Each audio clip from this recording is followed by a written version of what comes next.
because here's how it should work. Let's call it the Adelina Grijalva precedent. When the American people vote, this chamber respects their will and seats them immediately. Politics should never come into play.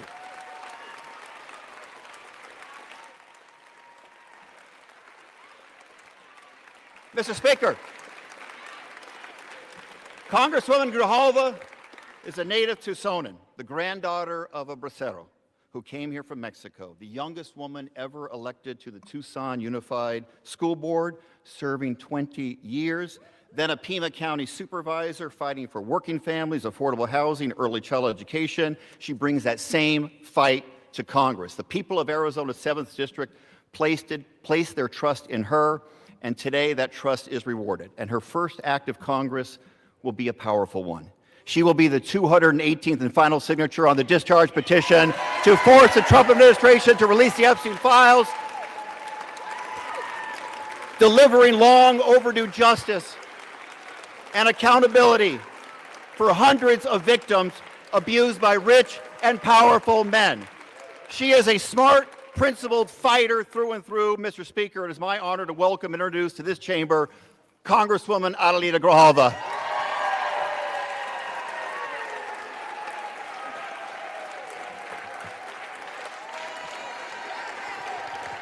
Muchas gracias. Good job.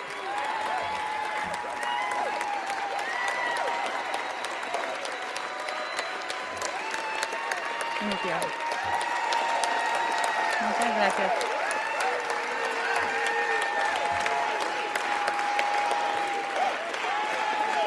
Gracias. Thank you. Thank you. Thank you. Muchas gracias. Thank you so much. Thank you to my colleague and friend, Congressman Stanton, for that kind introduction, and to the entire Democratic delegation from Arizona and the delegation that stood here with me that has supported me throughout this process.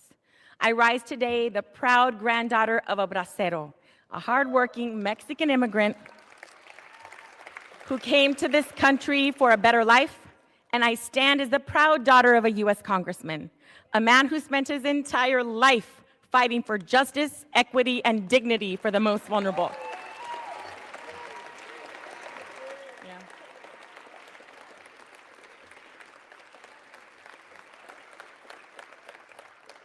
From working as a vaquero to serving in Congress in just a single generation, that is the promise of this country.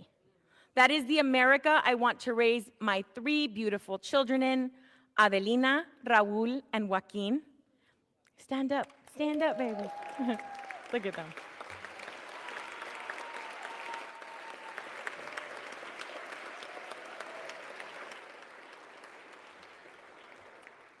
They, along with my amazing husband, Sol, and my wonderful mama, Ramona, are here with me today.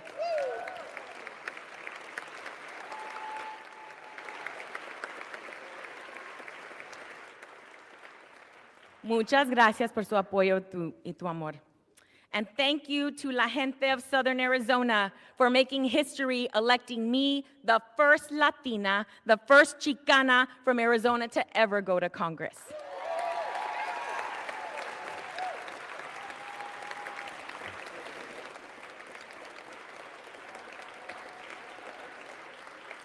Este momento es histórico para nuestra comunidad.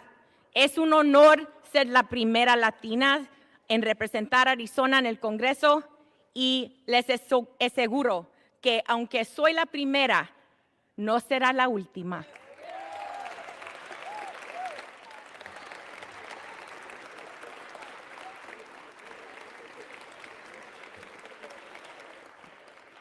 And while we celebrate this moment today, our American promise is under serious threat. Basic freedoms are under attack. Healthcare premiums are skyrocketing. Babies are being ripped away from their parents by masked agents. We can and must do better. What is most concerning is not what this administration has done, but what the majority in this body has failed to do. Hold Trump accountable as a co-equal branch of government that we are.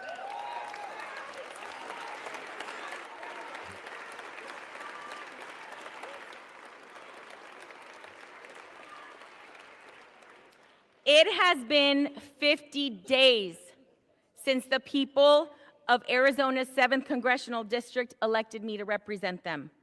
50 days that over 800,000 Arizonans have been left without access to the basic services that every constituent deserves. This is an abuse of power. One individual should not be able to unilaterally obstruct the swearing in of a duly elected member of Congress for political reasons.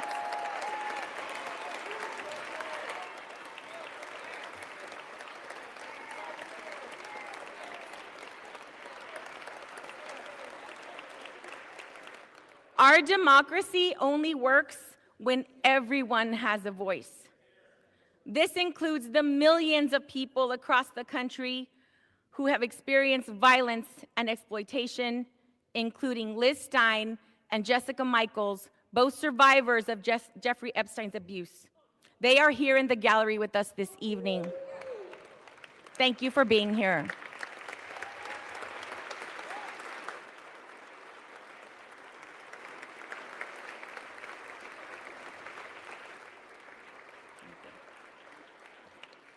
Just this morning, House Democrats released more emails showing that Trump knew more about Epstein's abuses than he previously acknowledged. It's past time for Congress to restore its role as a check and balance on this administration and fight for we, the American people. We need to fight for our immigrant communities and veterans. We need to stand up for our public schools, children, and educators. We need to respect tribal sovereignty in our environment. We need to stand up for LGBTQ+ rights because that's what the American people expect us to do. Fight for them. That is why I will sign the discharge petition right now to release the Epstein files.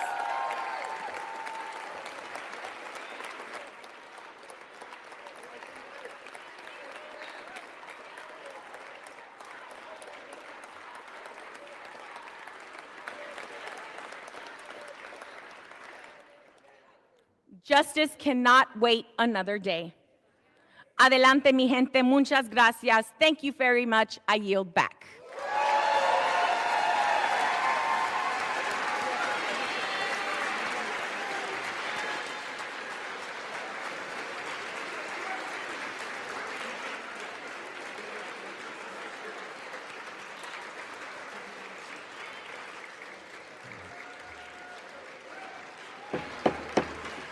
Under Clause 5 of Rule 20, the chair announces to the House that in light of the administration of the oath of the gentleman from Arizona, the whole number of the House is now 433.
House will be in order.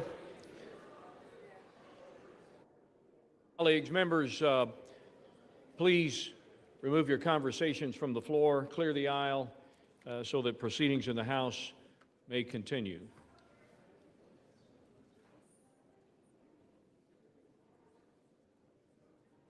For what purposes, the gentleman from Tennessee rise?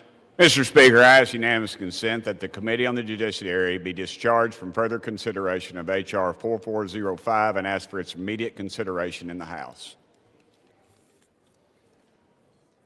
Under guidelines consistently issued by successive speakers, as recorded in Section 956 of the House Rules and Manual, the Chair is constrained not to entertain the request unless it has been cleared by the bipartisan floor and committee leaderships.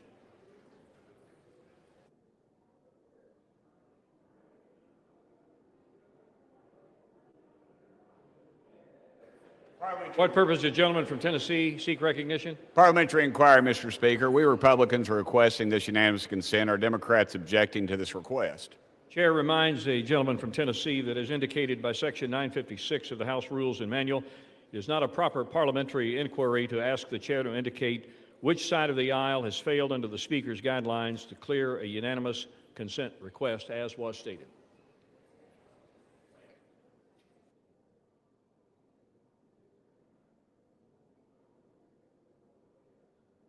Does the gentlelady from Minnesota seek recognition? Mr. Speaker, by the direction of the Committee on Rules, I call up House Resolution 873 and ask for its immediate consideration. The clerk will report the resolution. House Calendar Number 46, House Resolution 873. Resolved that upon adoption of this resolution, it shall be in order to take from the Speaker's table the bill H.R. 5371, making continuing appropriations and extensions for fiscal year 2026 and for other purposes, with the Senate amendment thereto, and to consider in the House without intervention of any point of order a motion offered by the Chair of the Committee on Appropriations or his designee that the House concur in the Senate amendment. The Senate amendment and the motion shall be considered as read. The motion shall be debatable for 1 hour, equally divided and controlled by the Chair and ranking minority member of the Committee on Appropriations or their respective designees. The previous question shall be considered as ordered on the motion to its adoption without intervening motion. House will be in order.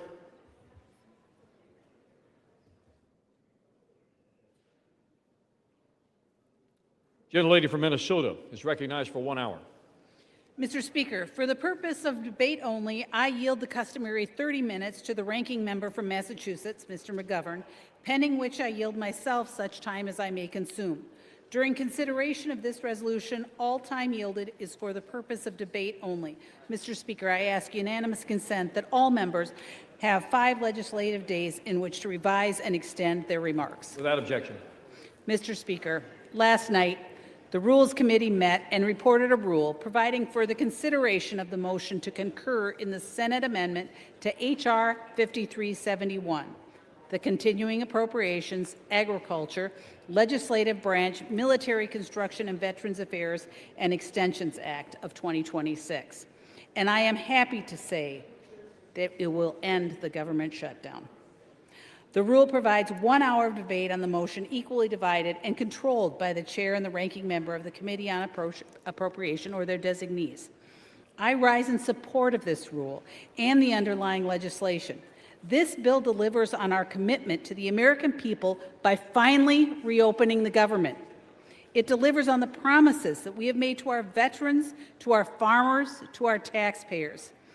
And let's be honest, this government shutdown was completely avoidable. On September 19th, House Republicans passed a continuing resolution that funded critical services and would have given us time to negotiate long-term solutions. It was a yes vote to keep the government open, to pay our troops, air traffic controllers, and federal employees. Every Democrat but one voted no. Every Democrat but one voted to shut the government down. This is not opinion. This is not messaging like Democrats keep trying to spin it. It is a fact that anyone can check the record.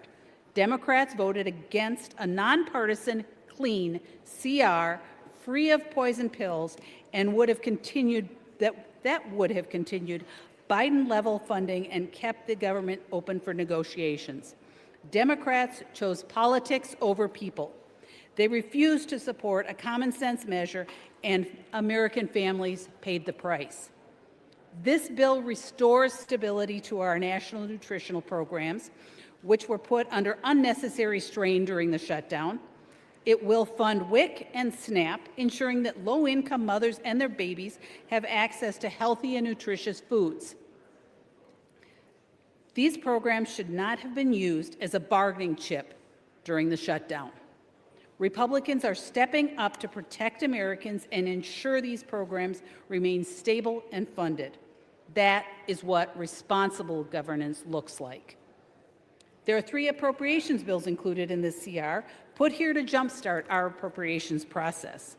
H.R. 5371 delivers for rural America. It provides funding for the Farm Service Agency to support our nation's farmers and ranchers. It invests in rural development programs, including funding affordable rental housing assistance for low-income families and seniors in rural communities. These investments strengthen our local economies and ensure that rural communities are not left behind. For our troops, this bill demonstrates our dedication to veteran medical care, including funding for mental health, telehealth services, homelessness programs, caregiver programs, opioid misuse prevention and treatment, medical research, healthcare tailored to our female veterans, rural healthcare initiatives, and construction for new VA hospitals and veteran cemeteries. We're also funding veteran disability programs, education benefits, and employment training. Funds will be invested in military family housing projects to support those that support our troops, and in projects to improve quality of life for our service members, including hospitals and schools. Mr. Speaker, H.R. 5371 is what governing with a purpose looks like. If Democrats had joined us in September to pass a common-sense continuing resolution, we could have avoided this Democrat shutdown altogether. But they chose reckless posturing over responsibility. Now Republicans are stepping up to restore stability and reopen the government for the people. I stand in support of this bill, and I urge my colleagues to support H.R.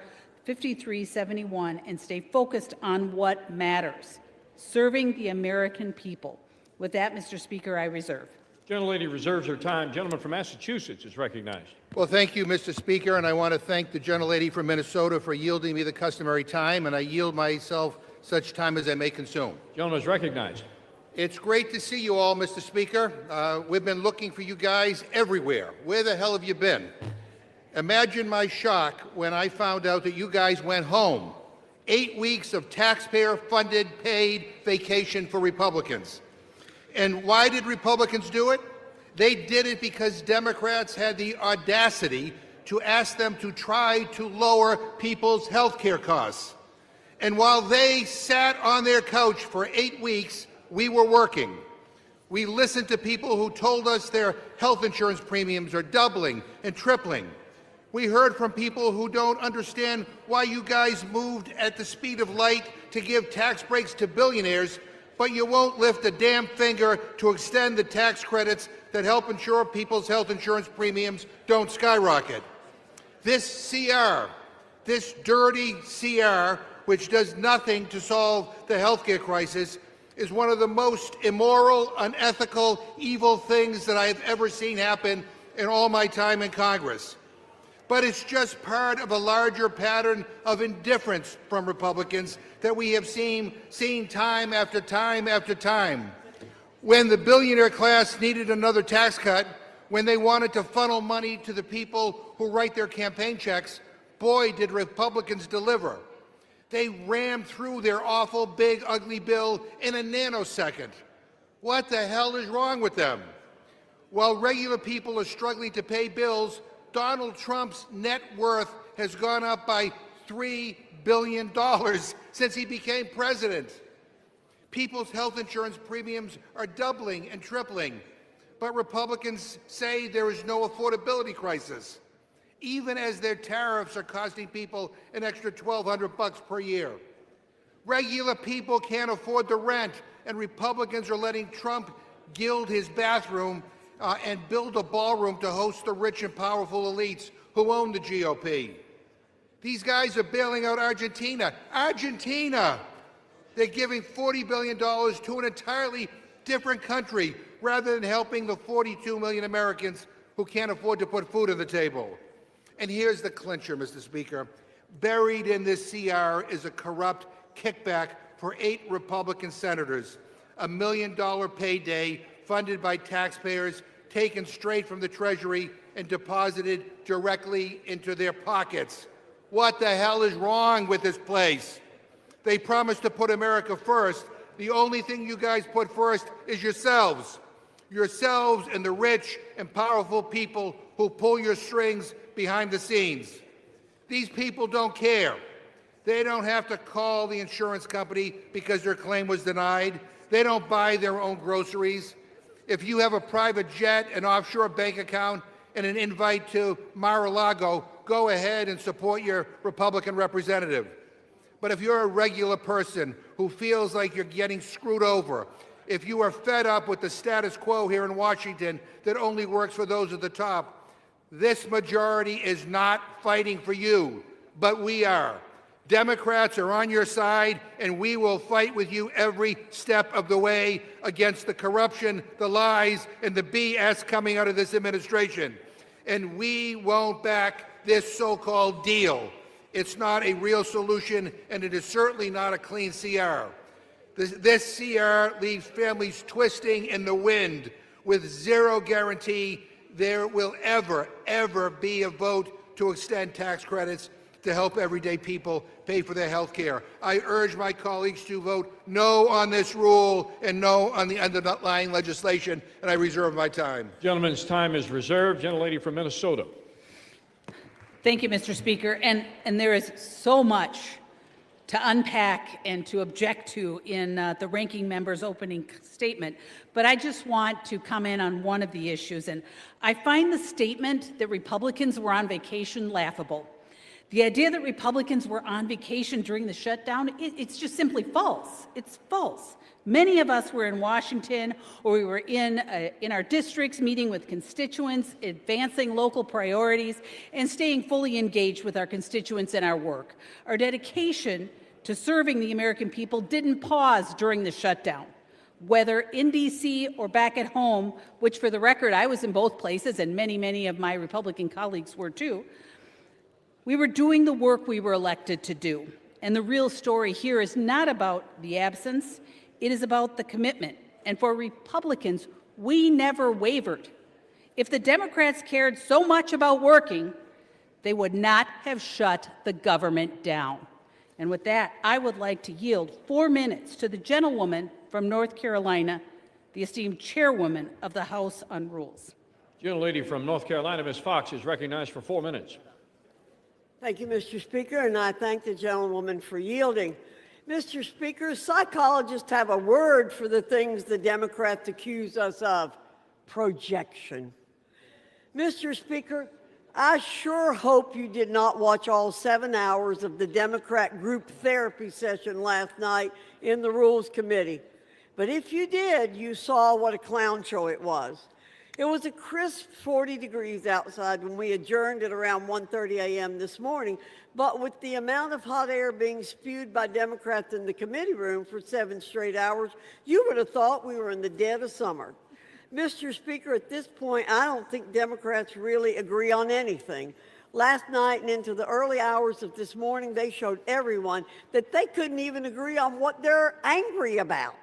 They went off on so many tangents that it would have been a miracle if they arrived at a single coherent thought at any point during our meeting. The American people will see the exact same thing play out from them during this debate and during general debate on the floor later today. Apparently, the only thing Democrats can agree on is that the government needs to stay shut down and that the American people need to suffer even more than they have already made them suffer. We heard from Democrats repeatedly about the millions of people they believe are going to be affected when their own temporary COVID credits sunset at the end of this year. Their own temporary COVID credits. Did we hear anything about the millions of Americans who got walloped by Democrats when they shut the government down? Did we hear an apology from Democrats to the American people for deliberately misleading them over 40 days? Did we hear an admission that the only reason they shut down the government is to cover up for a catastrophic policy failure that they concocted and set an end date on? No, we didn't hear one of those things. Not one. Mr. Speaker, I'm not surprised. This is the kind of behavior that Americans have come to expect from Democrats. Has anyone ever noticed how Democrats have developed such a visceral reaction when confronted about their abdication of responsibility? They shut the government down, and the moment you call attention to their own actions, all they do is obfuscate and start shrieking about unrelated things. Scientists should study this at length and try to come up with a cure. It's a serious affliction, as was evidenced numerous times over in our Rules Committee meeting. It's well past time to reopen the government and end the Democrat-concocted nightmare that Americans have been living through for over 40 straight days. The CR before us will end that nightmare. It will get this legislative body and the entire nation moving once more. Democrats should grow a spine and accept responsibility for their own failures. I urge a yes vote on the rule, and I yield back. Reserve. Gentlelady from Minnesota reserves her time remaining. Gentleman from Massachusetts is recognized. Mr. Speaker, you got to love these Republicans. The gentlelady from Minnesota says they weren't on vacation. I want to remind her, you haven't voted for 8 weeks. And most people define vacation as you don't have to show up to work and you get paid. That's exactly what Republicans did. They didn't show up to work and they got paid. It was a paid vacation. I now yield 1 minute to the gentlewoman from Texas, Ms. Johnson. Gentlelady from Texas is recognized for 1 minute. Thank you so much. I rise today in strong opposition to this bill. I'm a hell no on any legislation that strips health care away from millions of Texans. In my district, nearly 100,000 of my constituents rely on the Affordable Care Act's tax credits to pay for their coverage. Without these life-saving credits, many of them will go without health care at all. Every day during this shutdown, my office has heard from thousands of families across my district saying, "For the love of God, save my health care."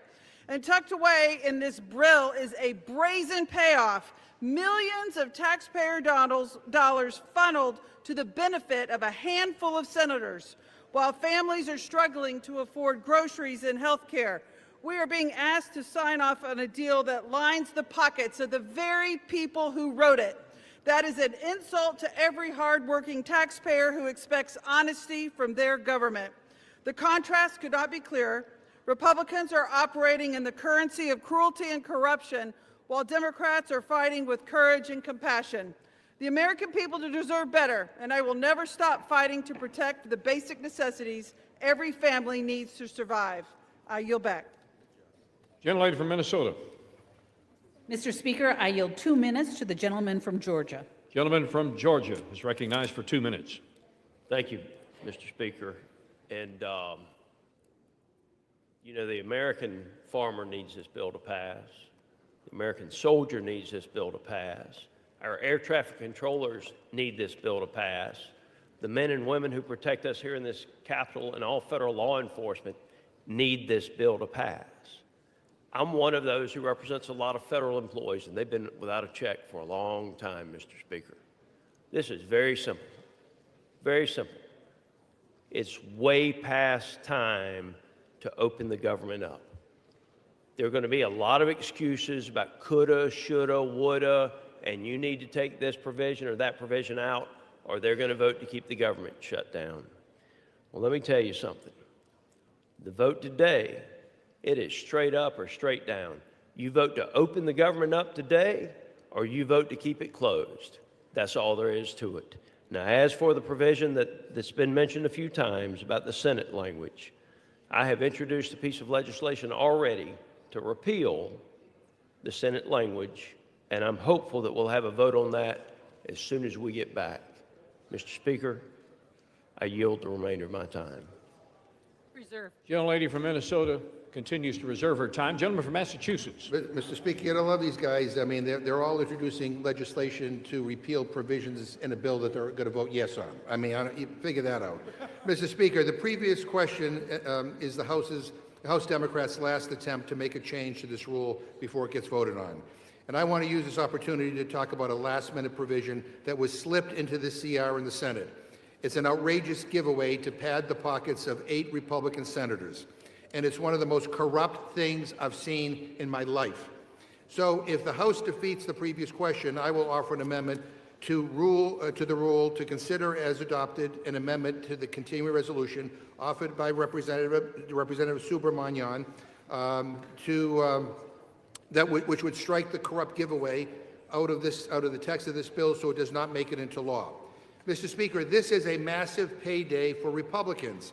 It would allow 8 of their senators to shovel millions of dollars into their own wallets. I'm talking cash money, not for their states, not for their constituents, no, for their own personal bank accounts. Why should a United States senator or any party get a special right that nobody else has? No state legislator, no governor, no judge, no citizen in the entire country has this right. But we are creating it for a handful of Republican senators. It is immoral. I'd say it's unconstitutional. It is wrong. And it's probably the most brazen theft and plunder of public resources ever proposed in the United States Congress. And it was tucked into this legislation. And I want to speak directly to Republicans who say they can't vote with us because it will delay the reopening of the government. First off, that's exactly what these corrupt senators were hoping you'd say. Second, we absolutely can send this back to the Senate. They can quickly strip it and send the bill to the president. They finished this package in less than 2 days. This is one small thing that needs to be deleted. It's easy, and it can be done very fast. But, and please spare me the excuses that we'll get this done next week with a new bill. Once this is law, that's it. It is signed into law forever. It will never change. It is permanent, and you voted for it. And Republicans you all know that.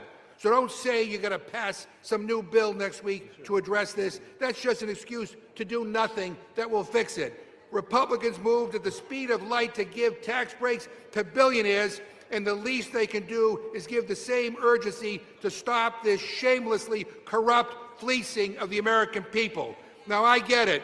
Trump is suing the U.S. government for $230 million, and I guess these senators want in on the action. They want their own payday. But I've never seen this level of grift, shameless corruption, and theft of public money in my entire life, ever. So, Mr. Speaker, I ask unanimous consent to insert the text of my amendment into the record along with extraneous material immediately prior to the vote on the previous question, and to discuss our proposal. I yield a minute to the gentleman from Virginia, Mr. Subramanian. Without objection on the UC request, the chair will remind the gentleman from Massachusetts and others to please refrain from engaging in personalities in the Senate. Gentleman is recognized. Thank you, Mr. Speaker. Thank you, Ranking Member McGovern. I mean, you know what people hate more than seeing their costs go up? Is seeing their costs go up while corrupt politicians line their pockets with taxpayer money. That's what they really hate. But that's what this bill does. Republican senators slipped into this bill a legal pathway for them to personally receive millions of dollars in taxpayer money for being investigated after January 6th. And the other side talks about fiscal responsibility and says there's no money for health care, but somehow there's taxpayer money for Republican senators. This is an ethics violation, this is a breach of trust, and it calls into question the very legitimacy of this institution. So I put forward an amendment to reject this corruption, but committee Republicans voted it down last night, and they said they knew it was corrupt, but that there was nothing that could be done, and that the system didn't work. Well, you are the system. And House Republicans promised to vote on this next week as a standalone bill, but there's no guarantee that the Senate will act. In fact, they probably won't act, right? So you have the power to join us in righting this wrong today. So let's take out this ridiculous kickback. Otherwise, a vote for this bill is a vote for corruption. I yield back. Gentleman yields back. Gentlelady from Minnesota. Thank you, Mr. Speaker. And I never said, Mr. Speaker, that this bill was perfect. And not everyone agrees with the provision, and our colleague from Georgia had just mentioned and is already addressing it. But what we do agree on is that it is critically important to get the government open, and that's why we are here today. Getting our federal employees paid, getting our troops paid, getting SNAP back on track, getting our airports back to full capacity. Once this happens, we can tackle the issues and get back to really doing the things for the American people, not using their suffering as leverage, like the Democrat Whip Clark is willing to do. Democrats have spent weeks performing political theater by refusing to open government and continue to perform that political theater. But we need to prioritize the reopening of the government and stop the suffering that the Democrats want to use as leverage. And with that, I yield 2 minutes to the gentleman from New York. Gentleman from New York is recognized for 2 minutes. Mr. Speaker, I rise in strong support of this rule and ending this shutdown chaos. For more than 40 days, the American people have endured a painful and entirely avoidable government shutdown, not because of policy differences, but because Senate Democrats and Chuck Schumer chose politics over people. And while Washington stalled, hardworking Americans paid the price. Our air traffic controllers went without pay. A system stretched thinner by the day, putting new strain on that system that put millions of lives at risk. Americans depend on them to keep our skies safe.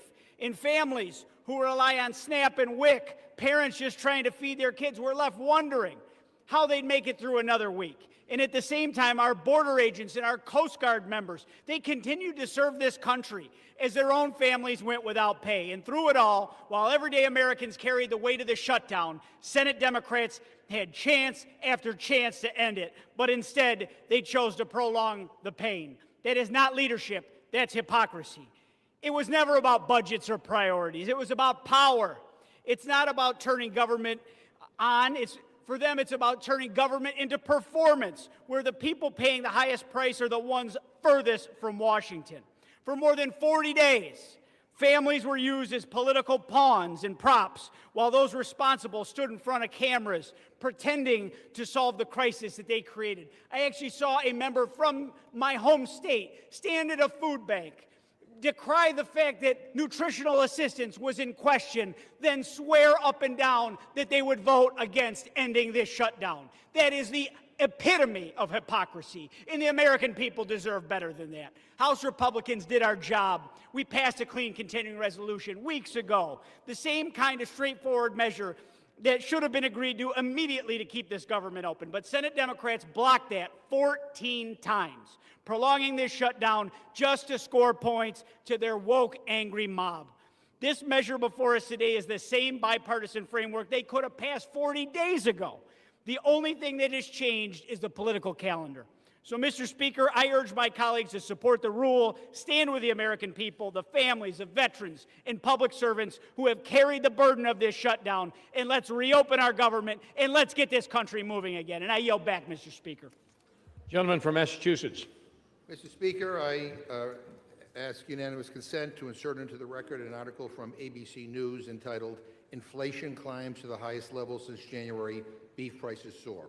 Without objection. I request unanimous consent to insert into the record an article from the Washington Post entitled, "From Groceries to Gas, Americans Say They're Spending More Under Trump." Without objection. I ask unanimous consent to insert into the record an article from the New Republic entitled, "No, You're Wrong. Trump Spirals When Pressed on Rising Food Prices." Without objection.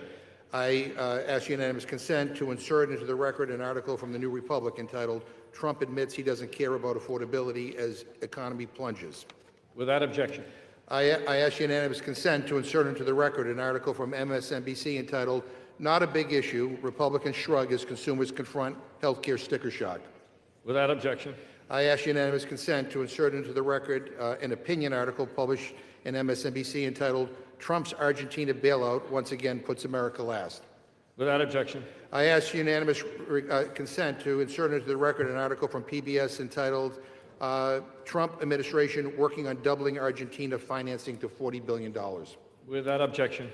I ask unanimous consent to insert into the record an article from Forbes entitled Presidency Boosts Trump's Net Worth by $3 Billion in a Year. Without objection.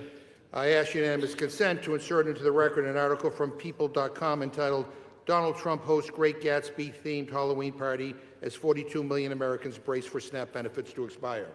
Without objection. I ask unanimous consent to insert into the record an article from the New York Times entitled Trump's Latest White House Makeover, the Lincoln Bathroom in Marble and Gold. Without objection. I ask unanimous consent to insert into the record an article from The Nation entitled The Bill to End the Shutdown is Full of Giveaways to Republicans. Without objection. And Mr. Speaker, I yield myself 15 seconds. Gentleman is recognized for 15 seconds. I'm sorry that the gentlelady thinks that trying to stop people's health care premiums from doubling and tripling and quadrupling is political theater, but we don't. And I don't have time to address all the BS coming from my colleagues across the chamber, but it's clear that this Republican leadership is not only failing to deliver on their promises, they're selling out at the expense of the basic needs of the American people. I reserve. Time is reserved. Gentlelady from Minnesota. Mr. Speaker, I yield 2 minutes to the gentleman from Texas. Gentleman from Texas, Mr. Roy, is recognized for 2 minutes. Thank the gentleman from Arkansas. I thank the gentlelady from Minnesota. And here we are on September 19th. House Republicans passed legislation which would have funded government through November 20th. Here we are on November 12th, and we are basically where we would have been had we just passed the bill that we passed in September. And what did we get for all of that? What happened over all these days? Well, my colleagues on the other side of the aisle were searching for a reason for voters to support them next November. They were searching for a cause. And we know this because there was intervening elections and a lot of rhetoric, but no result. We're here right now with Democrats having joined senators to send a bill over here to fund government through the end of January with 3 appropriations bills, which we worked through regular order, that keeps spending relatively flat, advances the priorities the American people sent us here to advance, to back up the president, who is securing the border, which he was sent to Washington to do, to restore our military to focusing on defending this nation rather than advancing woke priorities, which the American people sent him here to do, for us to continue to work to grow and to build this economy after 4 years of being wrecked with reckless spending, but also abhorrent policies. The American people are now saying, what on earth were Democrats doing? And my Democrat colleagues' response is health care, because it's the only default position they have is the default to health care. And the fact is, it's because they broke the system so badly that they are now coming and asking us to have the Treasury print money to then give out in order to enrich insurance companies with massive subsidies. That's the actual fact. And the American people understand this. And they recognize that they don't want insurance companies to be enriched, but they want to be able to go get the doctor of their choice. The American people understand this, and so do we. And we're here to open the government, and we're here to stand up for doctors and patients instead of insurance companies and big regulators. I support this legislation. I know my Republican colleagues do. The question really is, will Democrats, or will they wish to perpetuate the shutting down of government to enrich insurance companies? I yield back. Gentleman from Massachusetts. Well, a couple of things, Mr. Speaker. I don't think we want to be lectured by somebody who, over the years, has been the king of government shutdowns and who worked for a United States senator that pushed for a government shutdown and to object to the Affordable Care Act. But by the way, I just want to make it clear to everybody: this is a Republican shutdown. They control the White House, they control the House, they control the Senate. You know, this government shut down because they don't want to negotiate. It's their way or the highway. This is a Republican shutdown. They own it. I now yield 1.5 minutes to the gentleman from Maryland, the distinguished ranking member of the Judiciary Committee, Mr. Raskin. Gentleman from Maryland is recognized for 1.5 minutes. And thank you, Mr. Speaker. Thank you, Mr. McGovern. This bill, which they now call imperfect, contains the single most corrupt provision for legislative self-dealing that anyone in this chamber today has ever voted on. It is such an egregiously corrupt act of legislator self-enrichment and plunder of the taxpayer that not only did every single House Democrat oppose it in the Rules Committee last night, but multiple Republicans were denouncing it That is, before they were summoned into a side room and instructed to vote for it, which they all proceeded to do. Now they're telling us, vote for it today, and they'll repeal it, well, maybe next week, or maybe the week after that, or maybe before Christmas, they'll repeal it. I've got a solution for you. If you don't like this corrupt provision, don't vote for it today. That will work. This is a great bill. A great bill, that is, if you think 8 Republican U.S. senators should have a right to collect at least $1 million in a jackpot bonanza payoff from the taxpayers simply because they were subject to the exact same rules all other Americans were subject to and are subject to now. And they don't propose to change those rules for anybody else, not for more than 300 million Americans, not for the members of the House of Representatives, not for governors and mayors, but for themselves. They want to deal themselves a special legal privilege. In this Republican class war, Great Gatsby economy where President Trump has made more than $3 billion since he reoccupied the White House, the federal building which he has proceeded to demolish in large part, where millions of Americans face losing their health care and their SNAP benefits. This provision is an affront to our taxpayers, to the rule of law, to everyone who believes. Could I ask for 15 seconds more? It is an affront to everyone who believes that we in public office must be the servants of the people, not the masters of the people who get special legal rights and privileges and multi-million-dollar payoffs. People who think that they have a right to better treatment than everybody else, like Ghislaine Maxwell in their prison camp where she gets room service, puppy time, and special gym privileges. Gentlelady from Minnesota. She reserves her time. Gentleman from Massachusetts. I yield 1 minute to the gentlewoman from Oregon, Ms. Bonamici. Gentlelady is recognized. Thank you, Mr. Speaker. I rise today in opposition to this continuing resolution. I will not support a bill that will continue the Republicans' assault on Americans and their pocketbooks. At a time when Oregonians and Americans are already struggling with rising costs, this bill locks in devastating cuts to health care and drives up the cost, in many cases significantly. The assault on health care and the Republican shutdown more broadly, they're further proof that the first 10 months of this Trump administration have been chaotic, harmful, and completely out of touch with the needs of the American people. Donald Trump held an extravagant Great Gatsby party at Mar-a-Lago the night before SNAP benefits expired, while the administration and Republicans continue to ignore the needs of working families. That's not governing. They've abandoned their responsibility to bring down costs and grow the economy. And Mr. Speaker, this bill was already bad, but now they added this corrupt get-rich-quick scheme to give hundreds of thousands of taxpayer dollars to Trump-aligned senators. That is outrageous. Oregonians and Americans deserve better. My colleagues should listen to their constituents, vote no, and come back to the table and join us in the work to make health care affordable and accessible to all. I yield back. Gentlelady from Minnesota, with 14 and 1/2 minutes remaining. Thank you, Mr. Speaker. And Mr. Speaker, I yield 2 minutes to the gentleman from North Carolina. Gentleman from North Carolina is recognized for 2 minutes. Mr. Speaker, I rise today as we are in the process of ending the longest government shutdown in our nation's history, and to affirm that this Congress will get back to leading America into her next golden age. Over 40 days, that is how long the government has been closed. For over 40 days, Democrats here in this body and in the Senate have chosen chaos over our country. They chose to shut the government down because politics demanded it, not policy. The elites who dominate their party's decision-making are the ones least impacted by its decisions. Were the far-left activists and Democrats here in this body the ones not getting paychecks? No, Mr. Speaker. That was the air traffic controllers, our troops, and our Capitol police officers. When these same people passed Obamacare, were they the ones impacted by the law, or was it the middle-class teacher in North Carolina who could no longer keep their doctor? We all know the answer to that, Mr. Speaker. And across the nation, federal workers are working 2 and 3 jobs just to stay afloat. Also, Democrats could champion illegal aliens who exploit our compassion as they poison our communities with deadly fentanyl. That is not governing. That was extortion of the American taxpayer.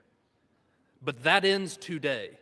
Today, we are in the process of finally reopening the government, returning to the business of the people, and further implementing the mandate our constituents sent us here to deliver on. Democrats chose to have a month of political theater, but political shows don't do one thing to help make the cost of everyday items more affordable.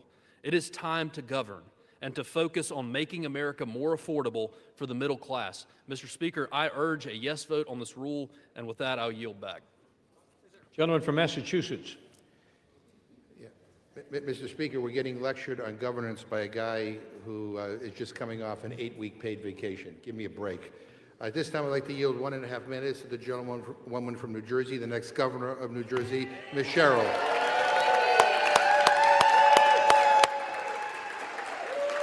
The gentlelady from New Jersey is recognized for 1.5 minutes. Mr. Speaker, I rise in opposition to a rule for a bill that does nothing to protect over 450,000 New Jerseyans who will see their health care premiums skyrocket. I took my first oath to the Constitution when I was 18 and went to the Naval Academy. It's an oath to serve, to run toward the fight. And so I ran for Congress after I saw Washington Republicans attacking the Affordable Care Act. I promised I would take on the status quo. I would fight the big fights, because that's what people expect of their leaders. That's what people deserve from their leaders. And I'm proud of the wins that I've delivered as your representative for New Jersey's 11th District, capping the cost of insulin and prescription drugs for seniors, funding the Gateway Tunnel, the PACT Act for veterans, flood mitigation projects, delivering for Picatinny Arsenal. You have trusted me, New Jersey, and last week you placed your trust in me again, electing me your 57th governor. So I ran on a similar promise, to take on anyone and stop at nothing, to lower cost and build opportunity for everyone. This will be my last speech in this chamber. I intend to submit my resignation next week and turn to protecting all of New Jersey. So my parting message to Jersey is, thank you. To my staff, thank you for your dedication to serving the 11th District of New Jersey. To my colleagues, do not let this body become a ceremonial red stamp from an administration that takes food away from children and rips away health care. 30 seconds. Gentlelady's given another 30 seconds. That rips health care away from people and takes food away from children. To the country, stand strong. As we say in the Navy, don't give up the ship. Thank you, and I yield back.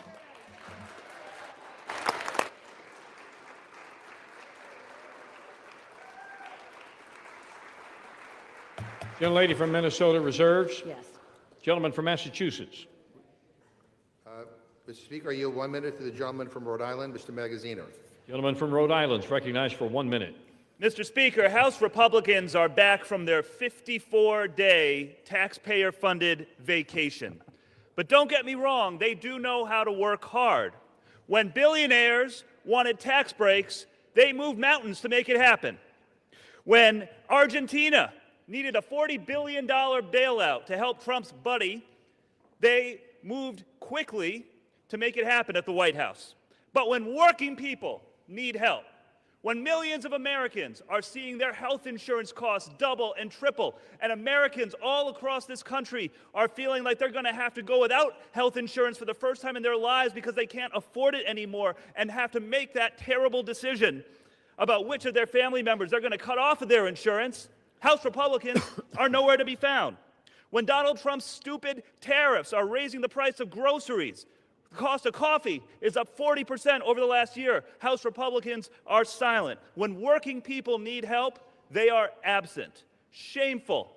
So they will work when billionaires need tax cuts, when Argentina needs a bailout, but when working people need relief, they go on a taxpayer-funded vacation. Shameful, Mr. Speaker. Vote no on this budget. Do not cut the health care of the American people, and I yield back.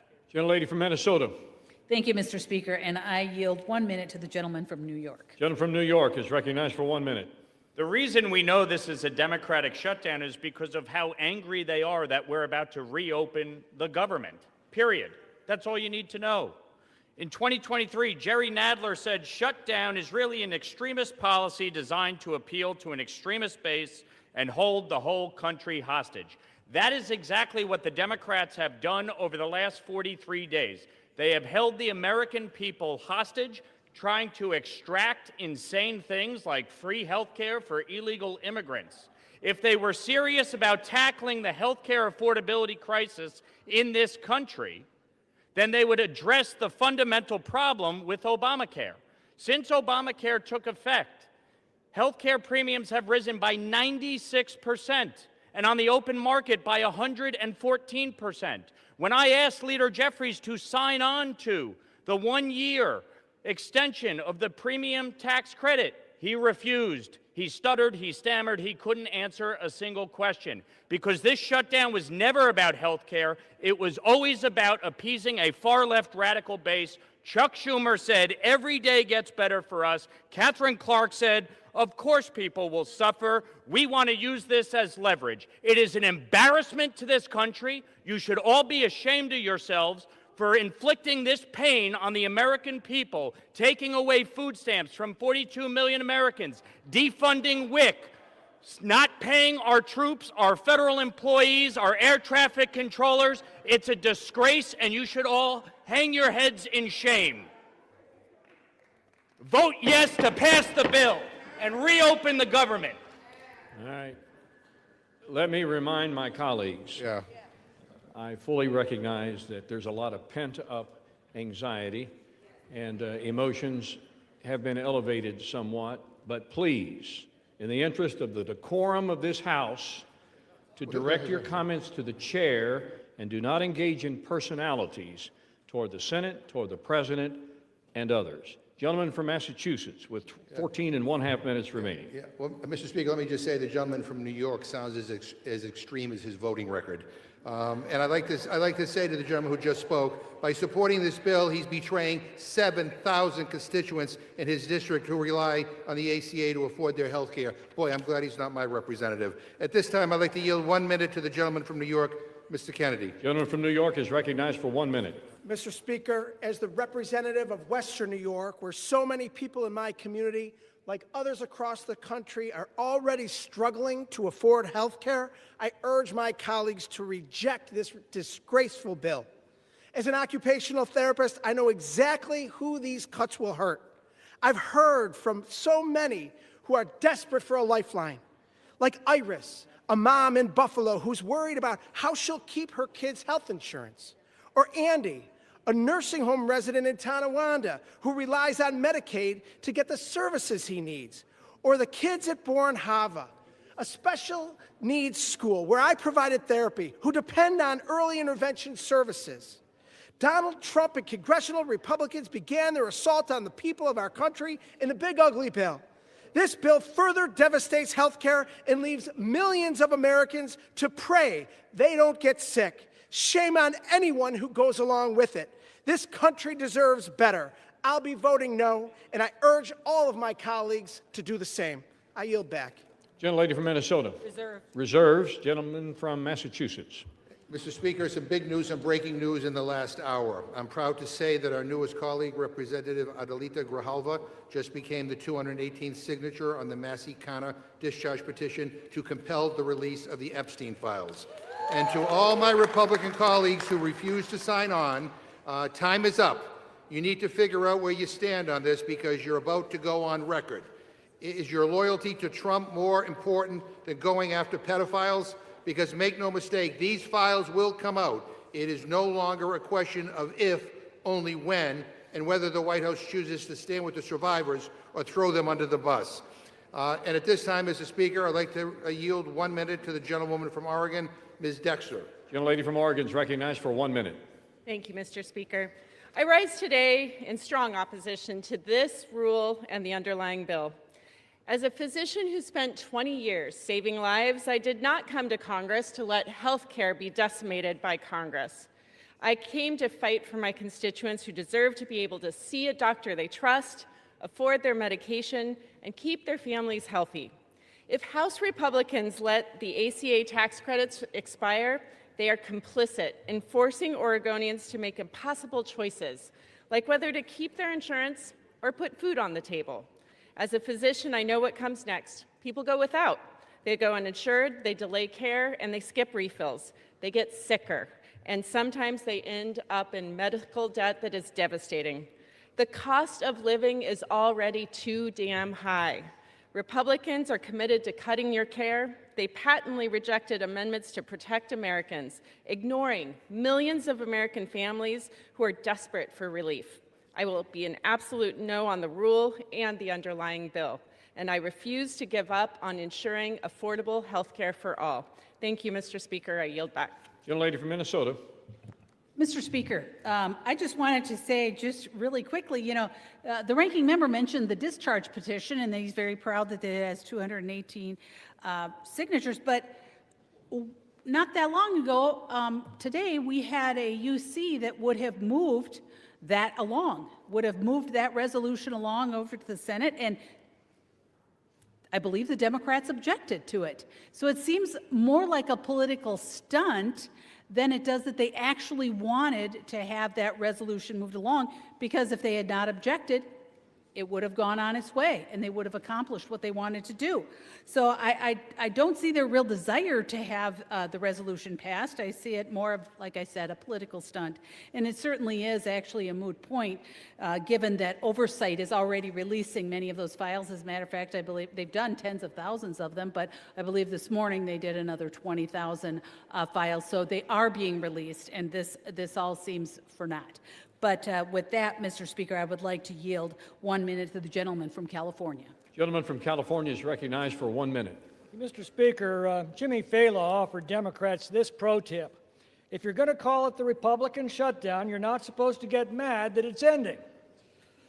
Anyone who remembers their schoolhouse rock knows that once the House originates an appropriation, the Senate must either amend it or pass it. Now, the House did its job on September the 19th with a simple appropriation that made no policy changes.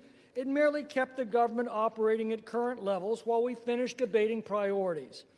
Democrats deliberately blocked the Senate from acting, demanding $1.5 trillion of new spending as a ransom. Finally, thank God, 8 of them put country ahead of party and voted to end this madness. Now, hearing the bitter recriminations from our leftist colleagues, it seems unlikely we'll see much bipartisanship today. But with or without them, we will reopen the government tonight and get back to addressing the challenges that confront our country. I yield back. Gentleman from Massachusetts with 11 minutes remaining on his side, 9 minutes on the majority side. Yeah, Mr. Speaker, I'm surprised that the gentlelady brought up the UC request, but I'm glad she did, because I want the record to be clear. I didn't hear any objection on the floor. The Republican chair basically ruled it as an improper UC request, and so that is why it didn't move forward. And but I do know this, because I'm on the Rules Committee. And I do know the gentlelady time and time again voted against releasing the Epstein files. And I know my Republican friends are hoping that they don't have to go on record because they don't want to get Trump upset at them. But the bottom line is every single Republican will go on record, and you will have to make clear whether you're on the side of a pedophile or whether you're on the side of the victims. Gentleman from Massachusetts is reminded to direct his comments to the chair, please. Thank you, You may Mr. Chair. continue. You now yield 1 minute to the gentlewoman from Washington, Ms. Jayapal. Gentlelady from Washington is recognized for 1 minute. Mr. Speaker, I rise to oppose this bill that allows health insurance premiums for 22 million American families to skyrocket and raises health care costs for everyone. Trump and his Republican cult of followers in Congress have unleashed shameful crisis of cruelty and corruption on the American people. First, they slashed Medicaid by $1 trillion, kicked 15 million Americans off of health care, set up the playboard for rural hospitals to shutter, all so that you could give $7 trillion in permanent tax breaks to their billionaire buddies. Then they refused to negotiate with Democrats to extend the Affordable Care Act tax credits so that 22 million Americans wouldn't have to choose between health care and rent. And when we refused to go along with that, they caused this 45-day Republican shutdown, illegally refused to pay SNAP benefits for the hungry, and illegally canceled flights, throwing the country into chaos.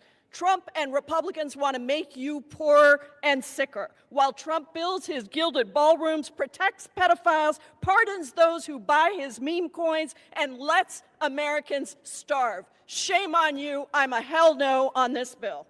Gentlelady from Minnesota. Mr. Speaker, I yield 2 minutes to the gentleman from Tennessee. Gentleman from Tennessee is recognized for 2 minutes. Mr. Speaker, I rise today to oppose the Senate's provision that allows senators to make financial gain off illegal government surveillance. 3 things can be true at once, Mr. Speaker. The first truth is this: the shutdown has to end. The American people and countless Tennesseans I represent are suffering and experiencing real pain. This record-breaking Schumer Democratic shutdown was completely avoidable, and it was completely carried out for political purposes.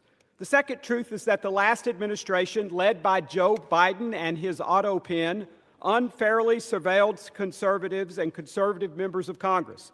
That included sitting United States senators. Yet, Mr. Speaker, the third thing I would note is that the American taxpayer has suffered enough because of the last administration. No one in this body should support allowing senators to sue and collect from taxpayers because the FBI went rogue under President Biden. But don't get me wrong, the overreach is more than troubling. It's unfathomable that the Department of Justice was weaponized in this way. I fully support holding those radical agents accountable and the ongoing investigations into their misdeeds. Yet no elected official should profit from the political calculation of left-wing bureaucrats and judges.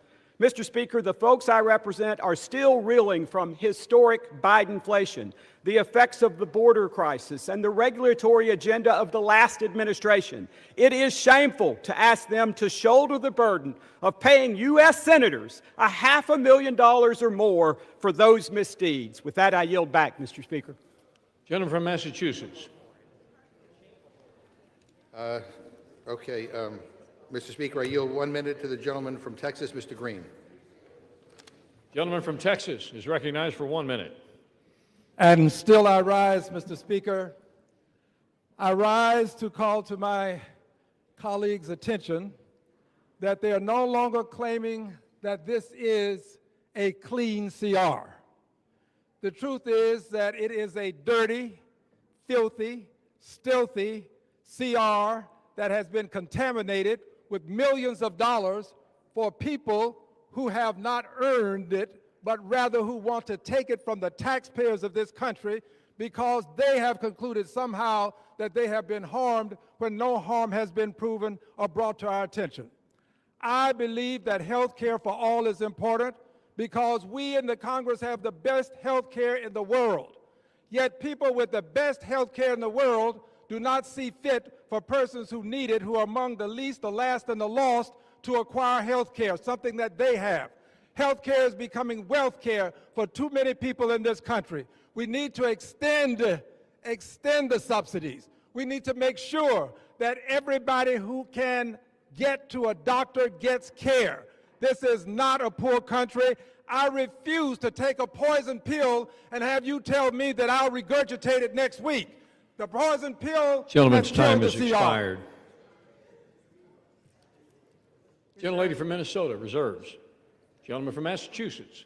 I inquire how many more speakers the gentlelady has, because she doesn't seem to have very many. I believe we have one more, Mr. Speaker. All right. We have several. Mr. That's Speaker, great. I yield 1 minute to the gentlewoman from New York, Mr. Ocasio-Cortez. Gentlelady from New York is recognized for 1 minute. It is great. It is great that Democrats have a line of people who are willing to fight for working class Americans from coast to coast in this country. Because God forbid that we have a member of the Republican caucus who stands up and actually wants to extend the Affordable Care Act so that people with cancer, insulin, and issues across all sorts of healthcare issues across this country have their health insurance protected and extended throughout 2026. It is unconscionable that what we are debating right now is legislation that will give 8 members of the United States Senate over $1 million apiece. And we are robbing people of their food assistance and of their health care to pay for it.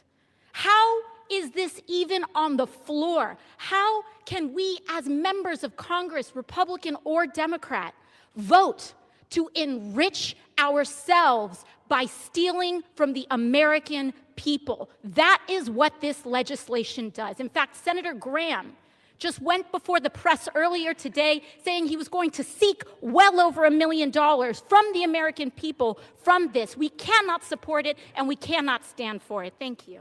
Gentlelady's time has expired. Gentlelady from Minnesota. Thank you, Mr. Speaker. And I just wanted to point out to some of my colleagues that, you know, the Democrat government shutdown stopped the SNAP benefit. So if they were very concerned about those, about making sure that people had their nutritional assistance, they wouldn't have shut down the government, because that is what caused it. And with that, Mr. Speaker, I yield 1 minute to the gentleman from Texas. Gentleman is recognized for 1 minute. Thank you, Mr. Speaker. It was great to hear from the new leader of the Democrat Party, Mrs. Alexandria Ocasio-Cortez. Unfortunately, we didn't also get to hear from their other leader, Mr. Zoran Mamdani. Mr. Speaker, I'm going to be proud this evening to vote to reopen the federal government. House will be in order. Mr. Speaker, for 40 days, the Democrats shut our government down to pursue unrealistic policy proposals that they know the American people do not want.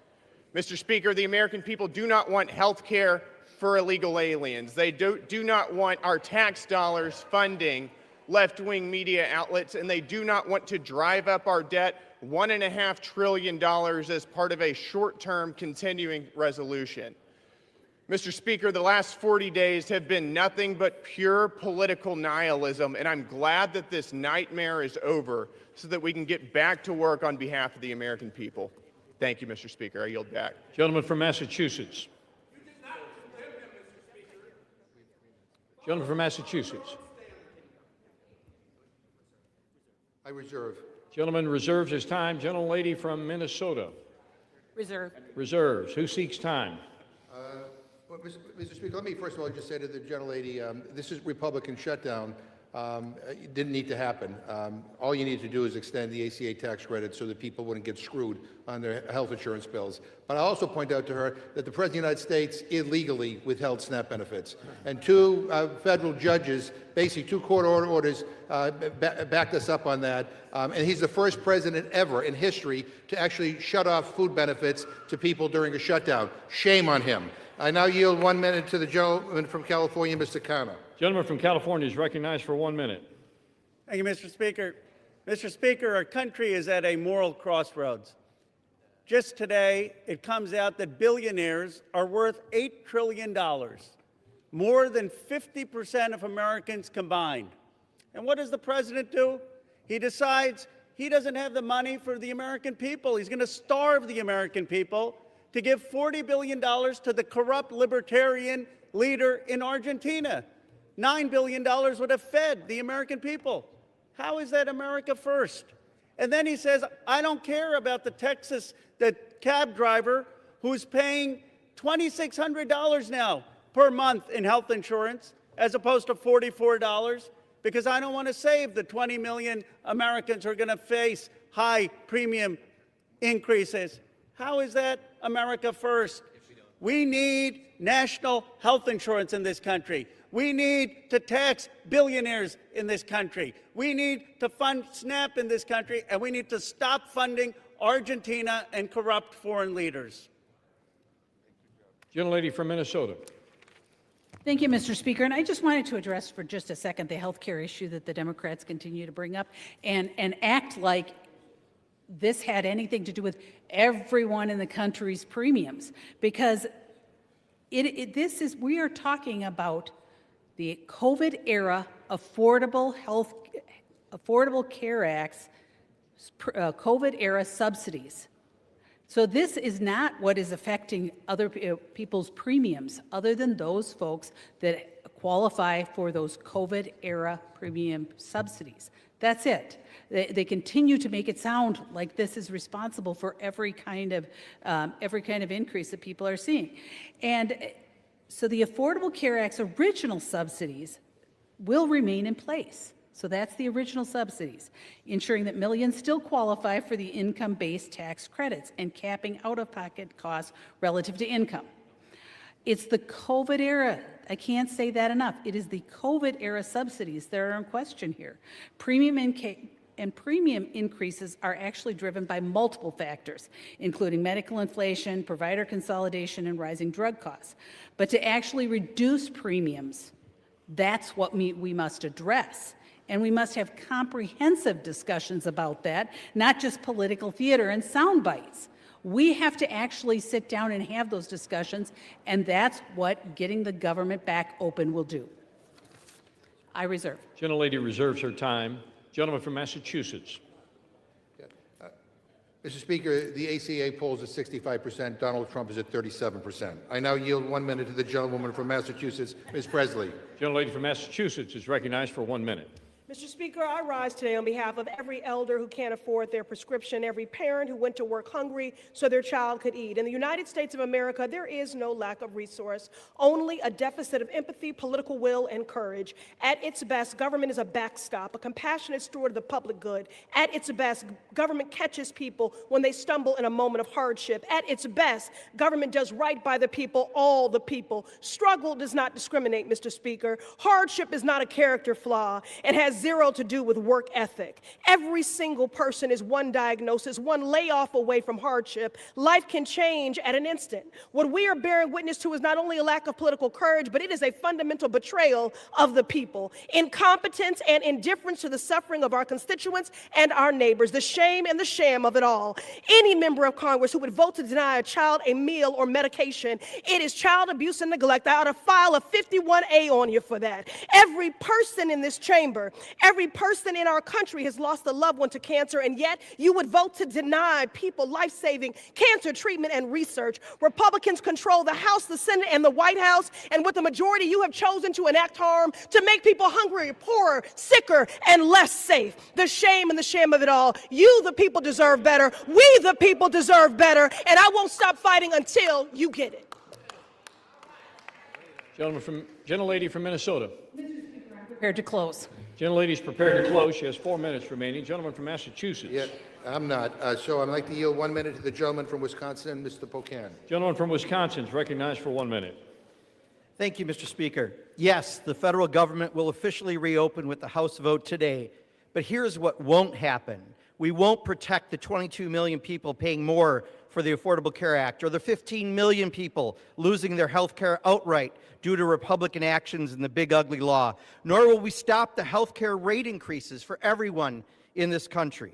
And we won't be restoring food assistance today for millions of Americans who benefit from SNAP because House Republicans voted to cut the #1 program that keeps kids and seniors out of poverty by over $180 billion.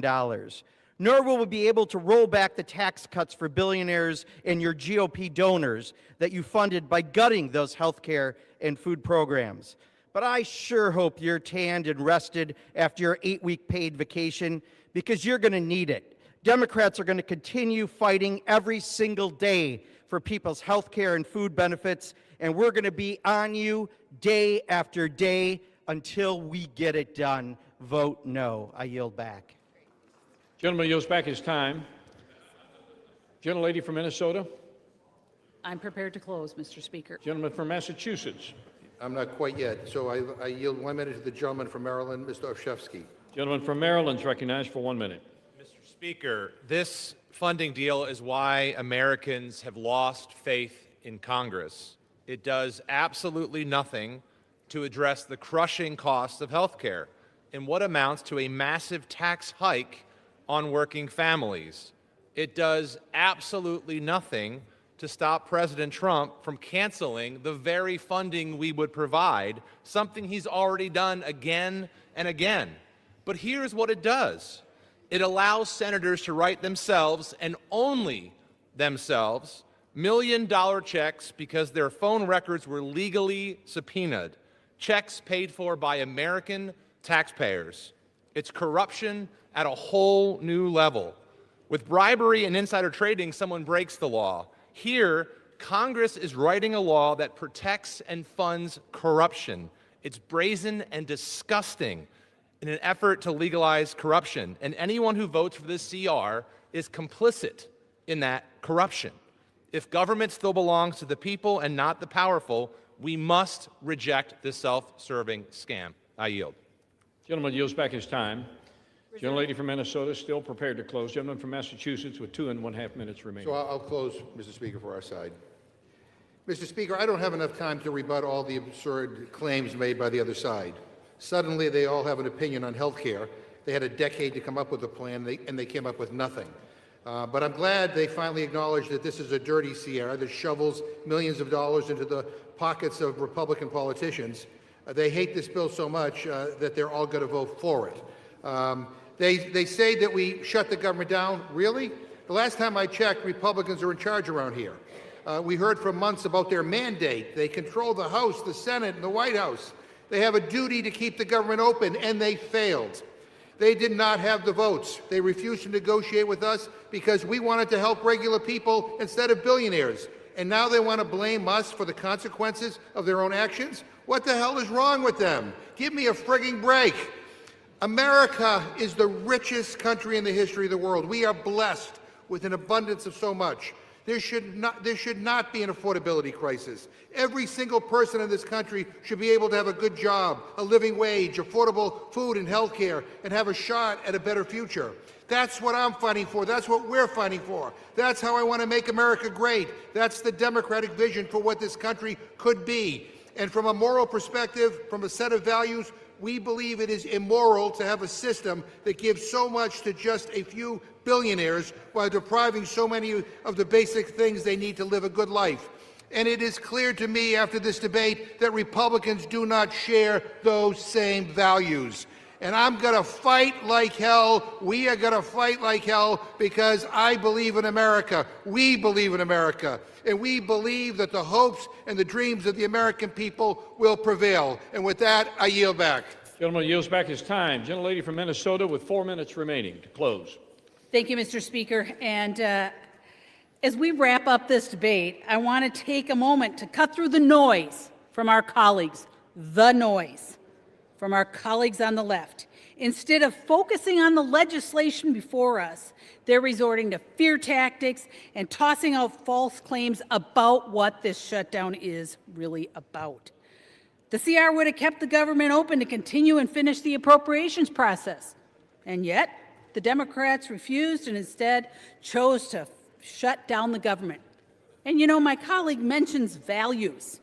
Democrats claim that our values are different, and Democrat Wick Clark said, of course there will be families that are going to suffer, but it is one of the few leverage times we have. So if that's the values they're talking about, I don't share those values. I won't make the American people suffer, whether it be their SNAP payments, whether it be keeping air traffic controllers paid, whether it's paying our troops. Making the American people suffer is not the values that I share. And for the record, Republicans did not cause this shutdown, and we've not been on vacation. I've been splitting my time between D.C. and the district, as I mentioned before, meeting with constituents in both, meeting with federal agencies, hosting a teletown hall, and I know how hard my Republican colleagues have been working for their constituents and the American people. It was the Democrats who shut down the government when they refused to support a clean CR that would have kept the lights on and protected critical services. And now it's the Democrats who continue to shift the blame. Now, getting back to the issue at hand, let's talk about what this bill actually does. H.R. 5371 restores the funding for SNAP and WIC. It reimburses the contingency reserves to make sure that programs remain stable and reliable.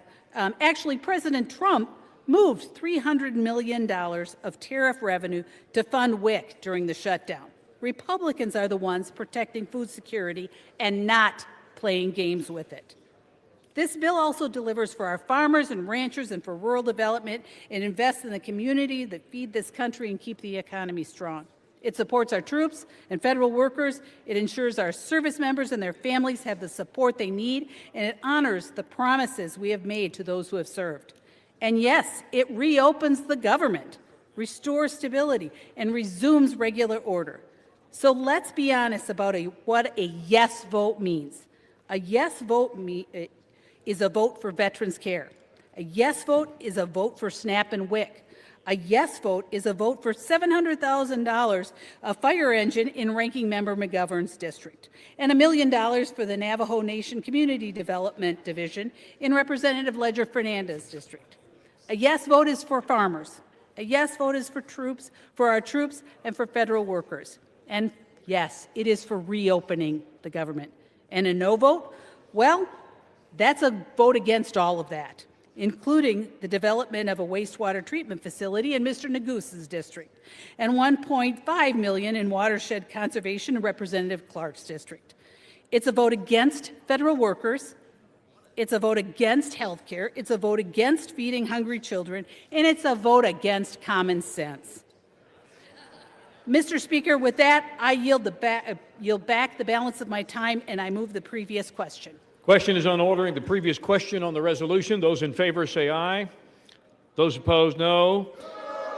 Opinion of the chair, the ayes have it. Mr. Speaker, Gentleman from Massachusetts. Hearing aid, I think. I asked for the yeas and nays. Yeas and nays are requested. Those favoring a vote by the yeas and nays will rise. Sufficient number having risen, the yeas and nays are ordered. Members will record their votes by electronic device. Pursuant to Clause 9 of Rule 20, the chair will reduce to 5 minutes the minimum time for any electronic vote on the question of adoption of the resolution. This is a 15-minute vote.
This vote, the yeas are 216, the nays are 213. The previous question is ordered.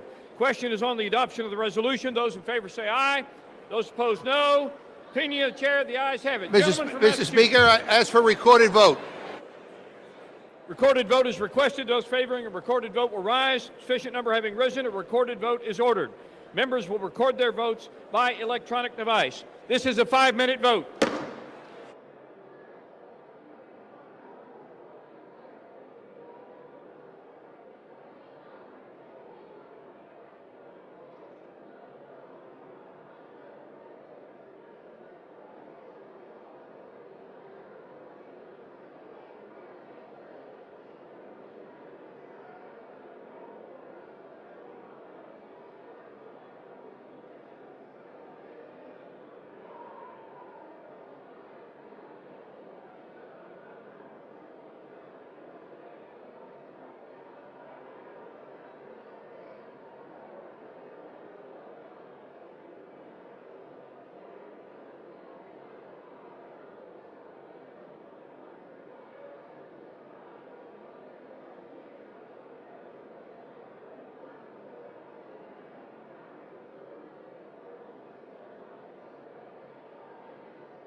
This vote, the yeas are 213, the nays are 209.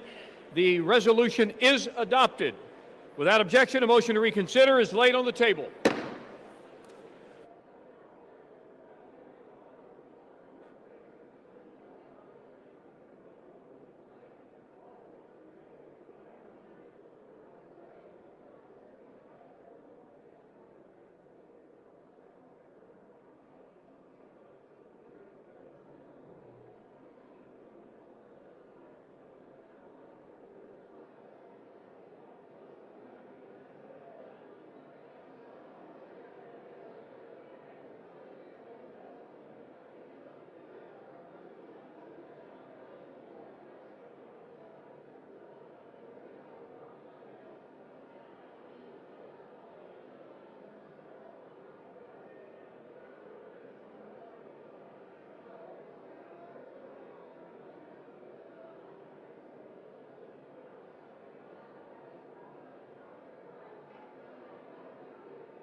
The House will come to order.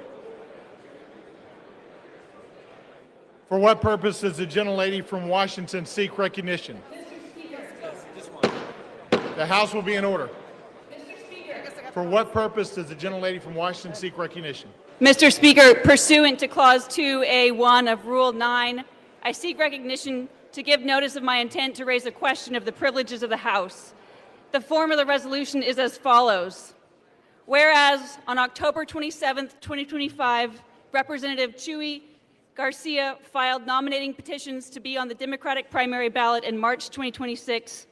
Whereas on November 5th, 2025, on the last day of filing, Representative Garcia's Chief of Staff, Patty Garcia, submitted her own paperwork to enter the Democratic primary.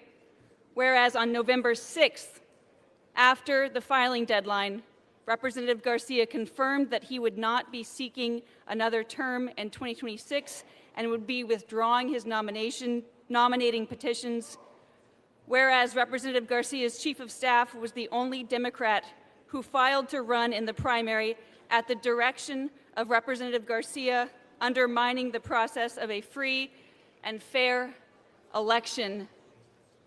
Whereas Representative Garcia's actions are beneath the dignity of his office and incompatible with the spirit of the Constitution.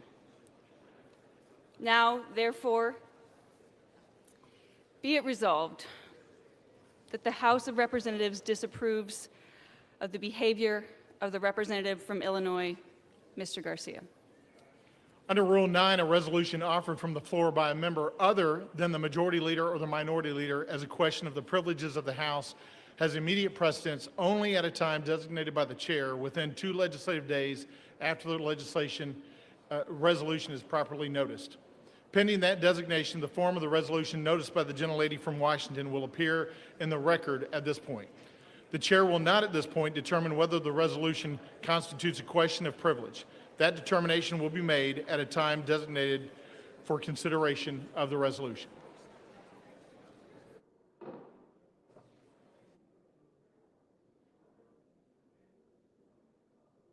The House will be in order.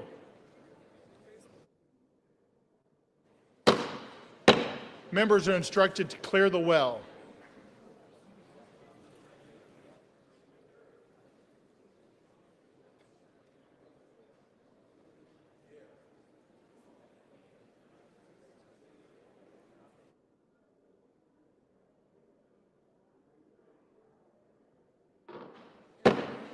The House will be in order and members will clear the well. For what purpose does the gentleman from Illinois seek recognition? Mr. Speaker, pursuant to House Resolution, I'm sorry. Who did?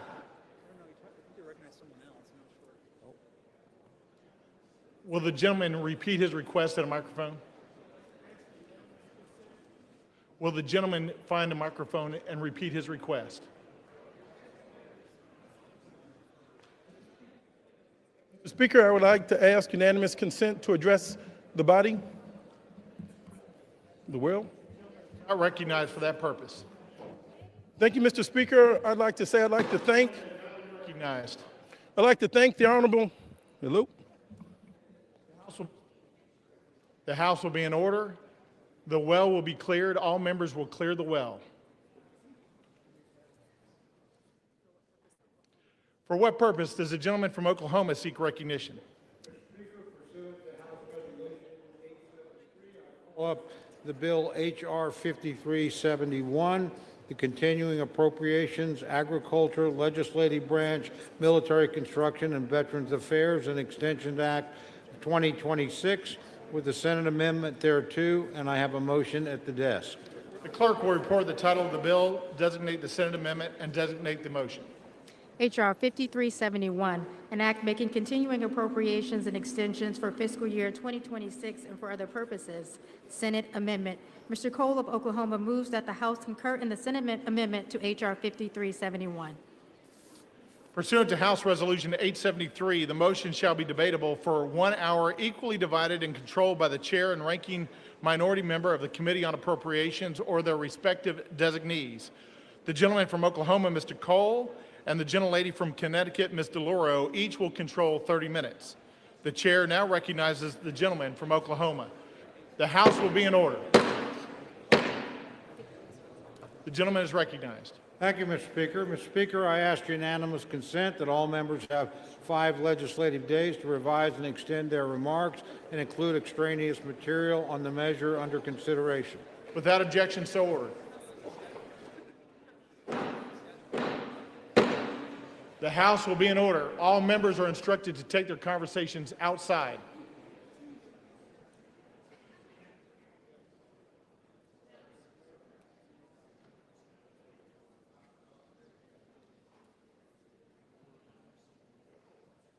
The gentleman from Oklahoma is recognized. Thank you, Mr. Speaker. Mr. Speaker, I yield myself such time as I may consume. The gentleman is recognized. Thank you. I rise today in support of the Continuing Appropriations, Agriculture, Legislative Branch, Military Construction and Veterans Affairs, and Extension Act of 2026. History reminds us, Mr. Speaker, that shutdowns never change the outcome. The only cost is paid by the American people. Over the last 43 days, the facts did not shift, the votes required did not shift, the path forward did not change. The only thing that did move was the level of pain Democrats inflicted on the nation. For 6 long weeks, Americans have paid the price for a shutdown they neither caused nor deserved. The pain has been all too real for far too many Americans, including families struggling without paychecks, seniors on the brink of hunger and food assistance lapse, airports in chaos, the communities bracing as programs that they rely on were stalled or stopped altogether.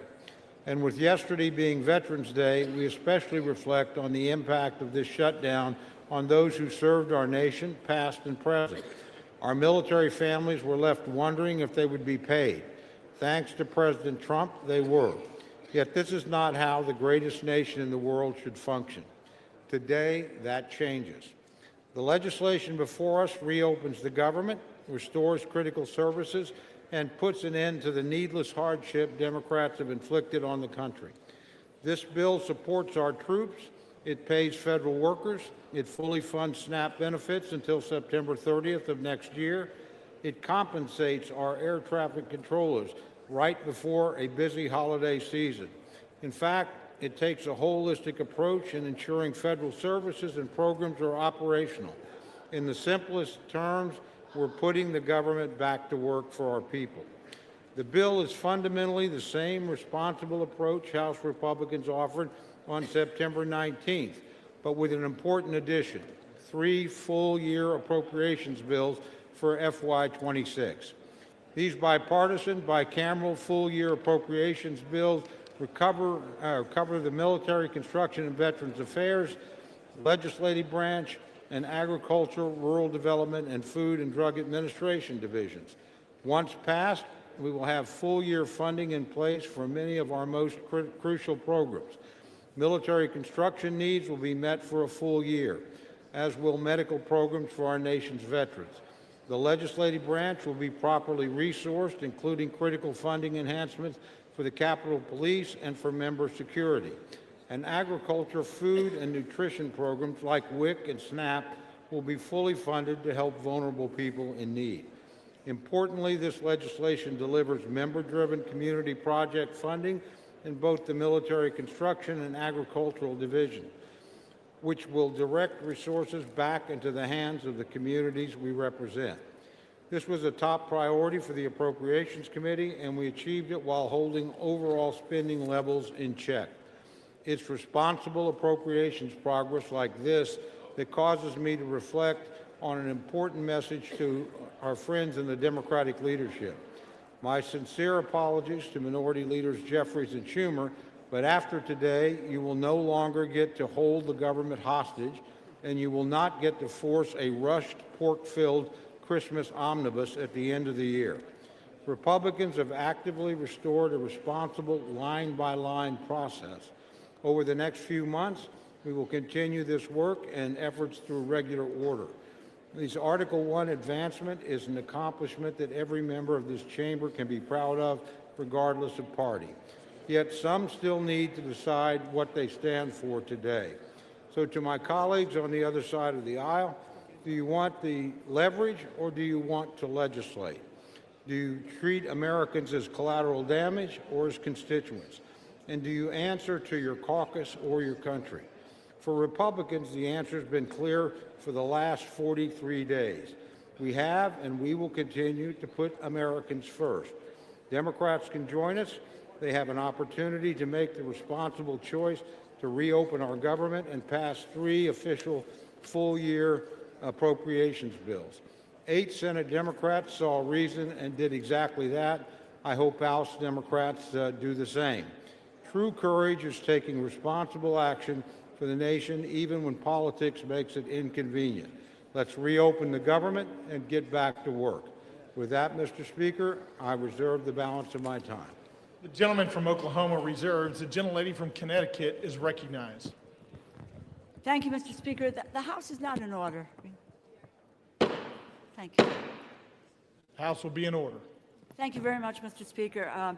I yield myself 7 minutes. The gentlelady is recognized. I rise in opposition to this bill that does nothing, not one thing, to address the Republican health care crisis amid a cost of living crisis.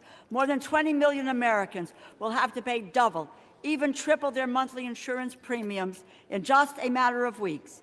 And this bill leaves families without even a glimmer of hope that their costs might go down. Energy prices are up, grocery prices are up, housing costs are up. When 2/3 of American workers are living paycheck to paycheck, you can understand why the most important issue on their minds is affordability. What does President Trump say? And I quote, affordability is a con job, end quote. How out of touch can you be? Mr. President, start to listen to the American people, not your millionaire, billionaire friends. President Trump and my Republican colleagues refuse to address this issue. They continue to avoid it. They were so intent on avoiding it that they shut down the government instead of dealing with it. Speaker Johnson has indicated that he will not deal with it. He has shown no interest in holding a vote on extending the health care subsidies, which would prevent monthly costs from soaring. Republicans have tried to say they will deal with this problem their own way, but they have no plan. They are trying to repeal the Affordable Care Act, as they have been trying to do unsuccessfully for 15 years. However, they are poised to succeed, which is why it is so important for this continuing resolution to fail. President Trump and Republicans, their plan is to drive up prices for everybody, compounding the cost of living crisis. More than 2 million Americans are expected to lose their health insurance next year because it has simply become too expensive. There are more than 50 pages of health care provisions in this bill. Not one of them stops costs from skyrocketing at the beginning of next year. Not one of them offers relief to American families being squeezed tighter and tighter by the Republican crisis. There is one group of people, however, who will receive some relief thanks to this bill. United States senators who may have participated in an insurrection, snuck into this bill at the 11th hour by Senate Republicans, is a provision to pay out at least $1 million each to 8 United States senators implicated in the January 6th insurrection. Understand, this is a corrupt precedent. This is where members can profit from their own votes. It's the fleecing of the American people, which they get and understand. At the same time, this bill excludes a provision that will order a plaque to be hung that honors the police officers who put their lives on the line to defend our democracy from that same insurrection. What a contrast. It is yet another instance of this administration's shameless corruption that is financially ruining American families. While there is $230 million for the president to pay himself from the Department of Justice, $8 million for some of his closest Senate allies, $200 million for a pair of private jets for the Department of Homeland Security Secretary, $40 billion to Argentina, the American people are left with nothing but higher costs. This bill also fails to fully cover the Toxic Exposure Fund, which was created to support veterans exposed to burn pits and Agent Orange. We made a promise to stand by the men and women who served our country in uniform. This bill does not live up to that promise. You know, Republicans need to stop taking photographs with veterans and then vote against their health care. Those who lead in the appropriations process here believe in the constitutional power of the purse. And over the past month, President Trump has been firing federal workers en masse. And when his administration has failed there, they have made life so miserable for federal workers that they had no choice but to leave. Federal workers should be, and I quote, traumatically affected. Those are the words of the Office of Management and Budget Director Russ Vought, an unelected bureaucrat. The federal workforce has dwindled by 200,000 since January, jeopardizing the public services that so many people rely on. Spare us your false concern. And since January, This administration has been stealing from our communities, withholding as much as $410 billion in funding approved by Democrats and Republicans, House, Senate, signed into law, and they are illegally blocking authorized funds from being distributed. Even now, as we debate this bill, the Trump administration is arguing to the Supreme Court that they should be allowed to withhold food stamp funding that Congress lawfully approved. They were ordered by 3 separate courts to distribute food assistance and are still fighting to withhold it. It is not connected to opening this government. They have the money. They have it now for food stamps. They just refuse to use it. Imagine using food as a political weapon, unspeakable and immoral. It seems like their only plan is to strip children of food assistance while kicking their parents off their health insurance. They have demonstrated that that is who they are. These are their true colors. You cannot expect Democrats to go along with any bipartisan funding deal if that agreement can be undone with a party line vote. Congress must assert its authority over the power of the purse. I encourage my colleagues to vote no, and I reserve the balance of my time. The gentlelady reserves. The gentleman from Oklahoma is recognized. Thank you, Mr. Speaker. Mr. Speaker, I yield 1 minute to our distinguished majority leader, the gentleman from Louisiana, Mr. Scalise. The gentleman from Louisiana is recognized for 1 minute. Thank you, Mr. Speaker, and thank my friend, the Chairman of the Appropriations, Mr. Cole from Oklahoma, for not only yielding, but for bringing this important bill to the floor. Our appropriators worked tirelessly to negotiate a multi-bill package that is part of this bill to reopen the government. And we never should have been here, Mr. Speaker. We tried as Republicans over a month ago to prevent a government shutdown. We had a vote here on the House floor.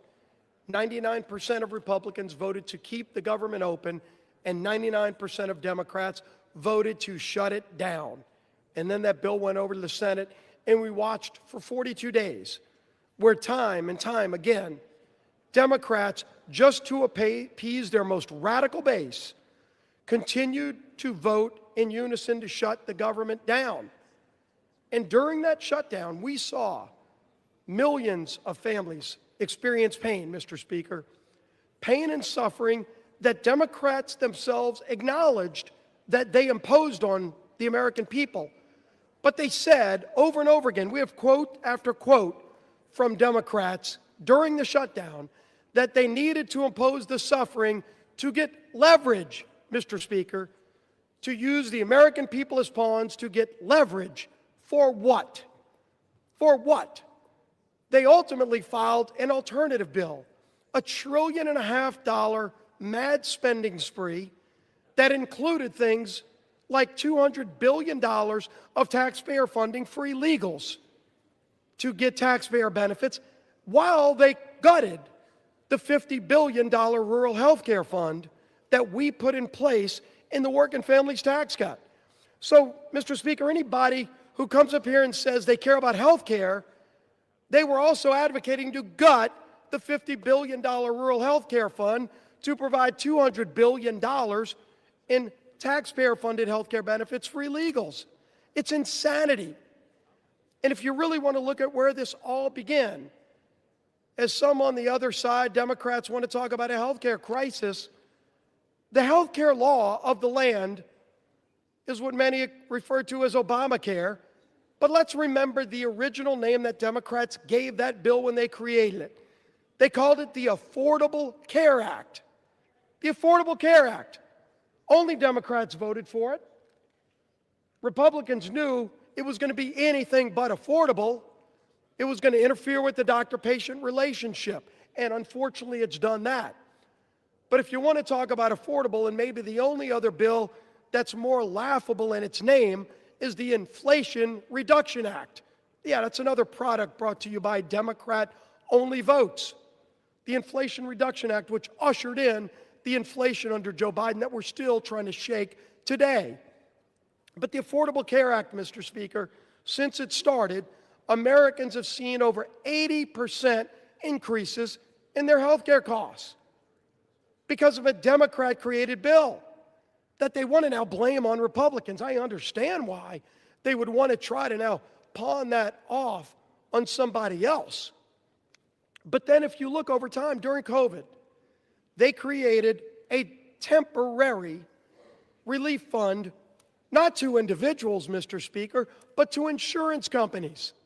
Democrats created a temporary, they called it temporary in the law, temporary COVID relief tax credit to insurance companies to bail out big insurance companies who are seeing record profits, and that's now what they want Republicans to renew.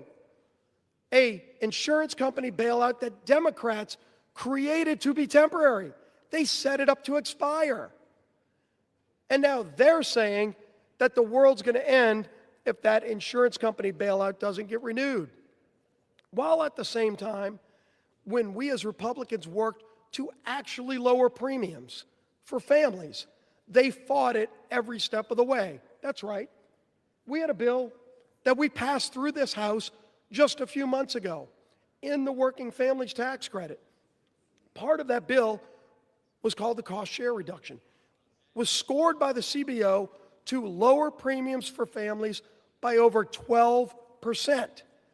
And what happened? It gets over, and by the way, every Democrat voted against that too, because they've never cared about lowering premiums. Then that bill gets over to the Senate. Senate Democrats worked overtime to get that provision removed.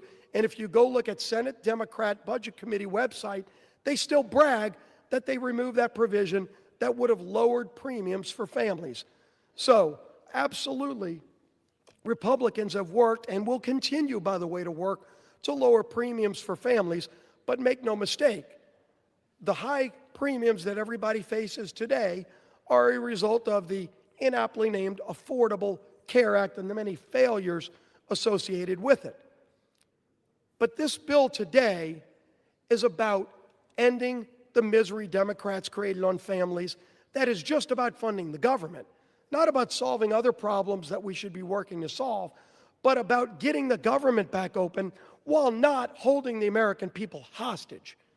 And that, Mr. Speaker, is what has disgusted the American people most during this shutdown. That should have never happened, but it's that it has caused real suffering for American families. Our men and women in uniform that had to wonder whether or not they're going to get paid.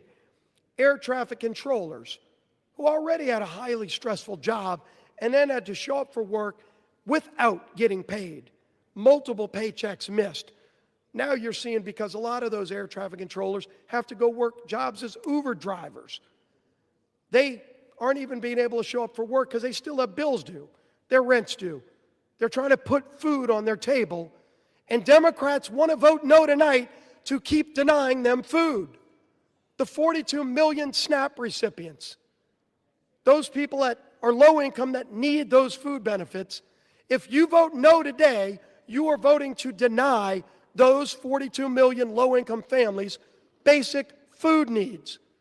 Don't talk about how much you care about low-income people and vote no tonight to deny them food, basic services, basic things that American families need who shouldn't be part of the leverage Democrats want to show their radical base that they're fighting Donald Trump because they're upset with the results of the election from November. It is time to end this madness, Mr. Speaker. Let's get this government back open. Let's go negotiate our differences, which are many, but let's do it while not continuing to hold the American people hostage. I urge my Democrat colleagues who have voted relentlessly to shut this government down and to impose this suffering on the American people to stop. Stop imposing the suffering. Let's open the government. Let's get back to the work of the American people. I yield back the balance of my time. The gentleman from Louisiana yields back. Does the gentleman from Oklahoma reserve?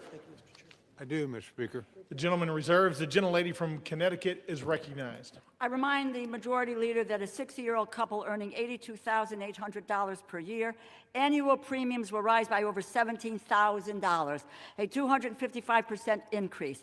It now gives me great pleasure to yield 3 minutes to the gentleman from Georgia, the distinguished ranking member of the Agricultural and Rural Development Subcommittee, Mr. Bishop. The gentleman from Georgia is recognized for 3 minutes. Thank you, Ranking Member DeLauro. As Ranking Member of the Agriculture, Rural Development, and FDA Subcommittee, I rise to oppose this bill. Though it does represent, for the most part, solid bipartisan work to provide investments in agriculture in rural America, I am disappointed that the rest of it falls far short of the needs of most Americans.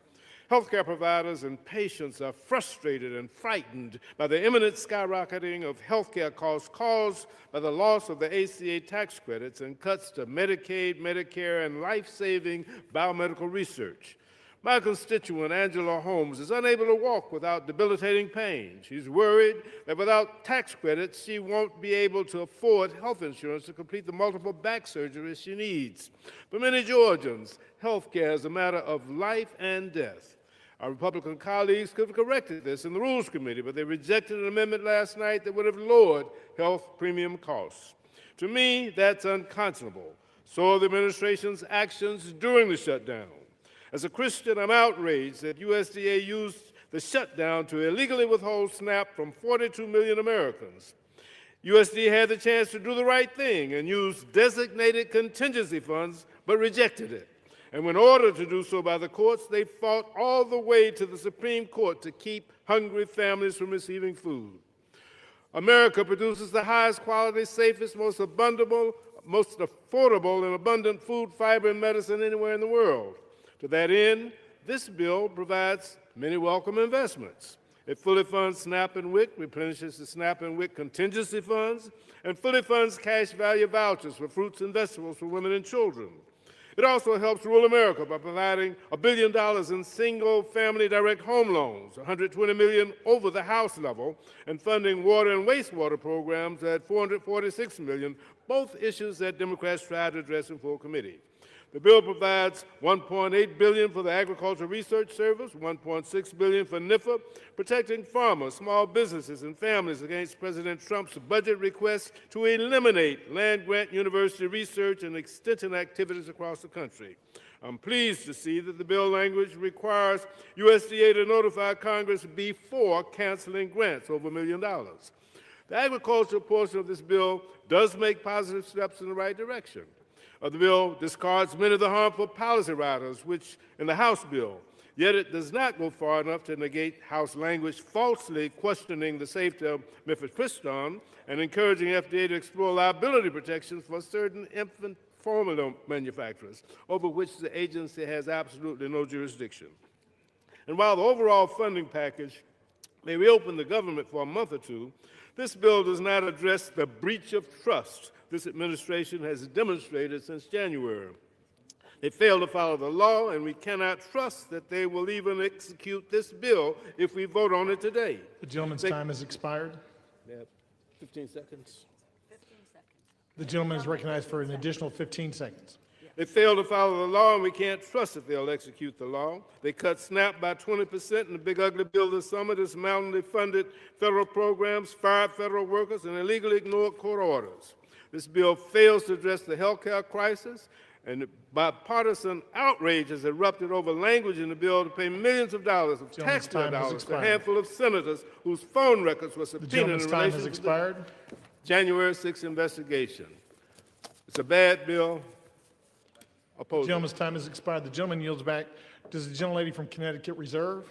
The gentlelady reserves. The gentleman from Oklahoma is recognized. Thank you, Mr. Speaker. Mr. Speaker, I recognize yield 2 minutes to my very good friend, distinguished gentleman from Texas and distinguished chairman of the Military Construction and Veterans Subcommittee, the Appropriations Committee, Mr. Carter.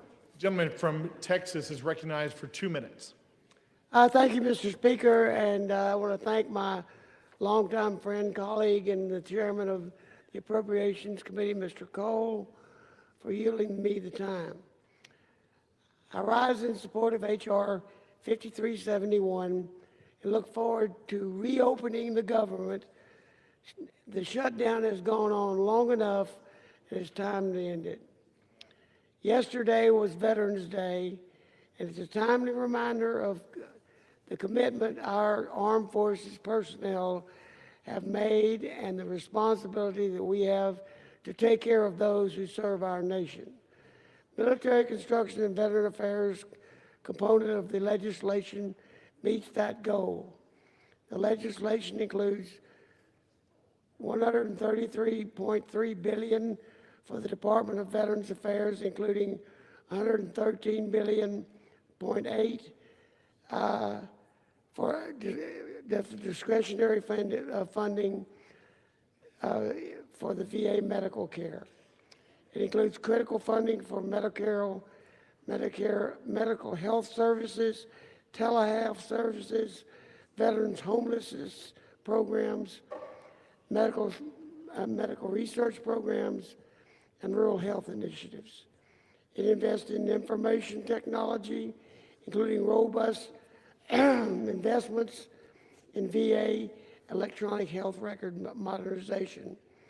Fully funds all mandatory veterans benefits, including veterans disability compensation programs, education benefits, and vocational rehabilitation and employment training.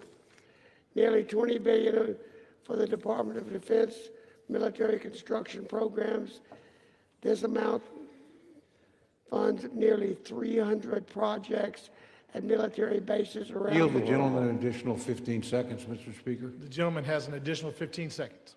It includes $3 billion to improve and maintain housing for service members, provides requested resources for the American Battle Monuments, Armed Forces Retirement Home, and operations of Arlington Cemetery. I want to thank Mr. Cole for his endless work to get us to this point. The gentleman's And I time urge has my expired. colleagues to join me in supporting the bill. And I yield back. The gentleman yields back. Does the gentleman from Oklahoma reserve? The gentleman reserves. The gentlelady from Connecticut is recognized. Mr. Speaker, I yield 3 minutes to the gentlewoman from Florida, the distinguished ranking member of the Military Construction and Veterans Affairs Subcommittee, Ms. Wasserman Schultz. The gentlelady from Florida is recognized for 3 minutes. Thank you, Mr. Speaker, and I thank the gentlewoman for yielding. I rise to oppose this slush fund for senators bill that will force health care costs to explode for millions of Americans. In fact, this legislation guarantees only 2 things.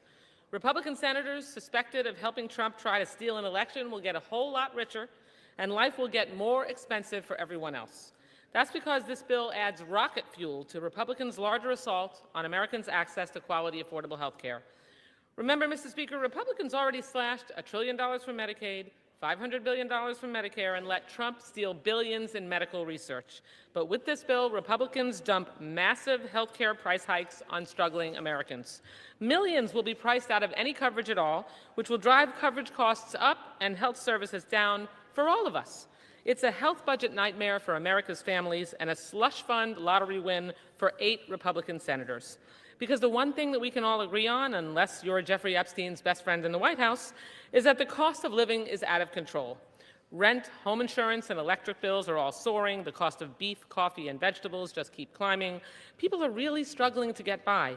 Yet Donald Trump continues to block SNAP benefits to 42 million struggling seniors, patients, and veterans. How anyone could swipe food from the plates of nearly 20 million children like that is simply disgusting, but that same moral bankruptcy is embedded in this bill. This bill unleashes huge health insurance hikes on 203,000 people in my district alone, and 82,000 people will lose coverage altogether due to the impact of the big ugly law and soaring ACA prices. Worse, this bill also reneges on our commitment to veterans. As the ranking member of the Military Construction and Veterans Affairs Appropriations Subcommittee, I take our promises to veterans personally and seriously. Just this summer, I secured bipartisan support for my amendment to restore $51.7 billion in advance funding for the Toxic Exposures Fund. This is funding, mind you, that President Trump sought in his budget.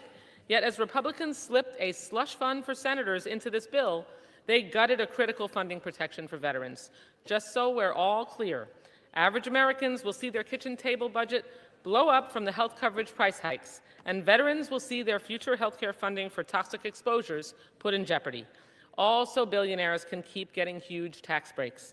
It's hard to pick between the worst moral outrages behind this bill.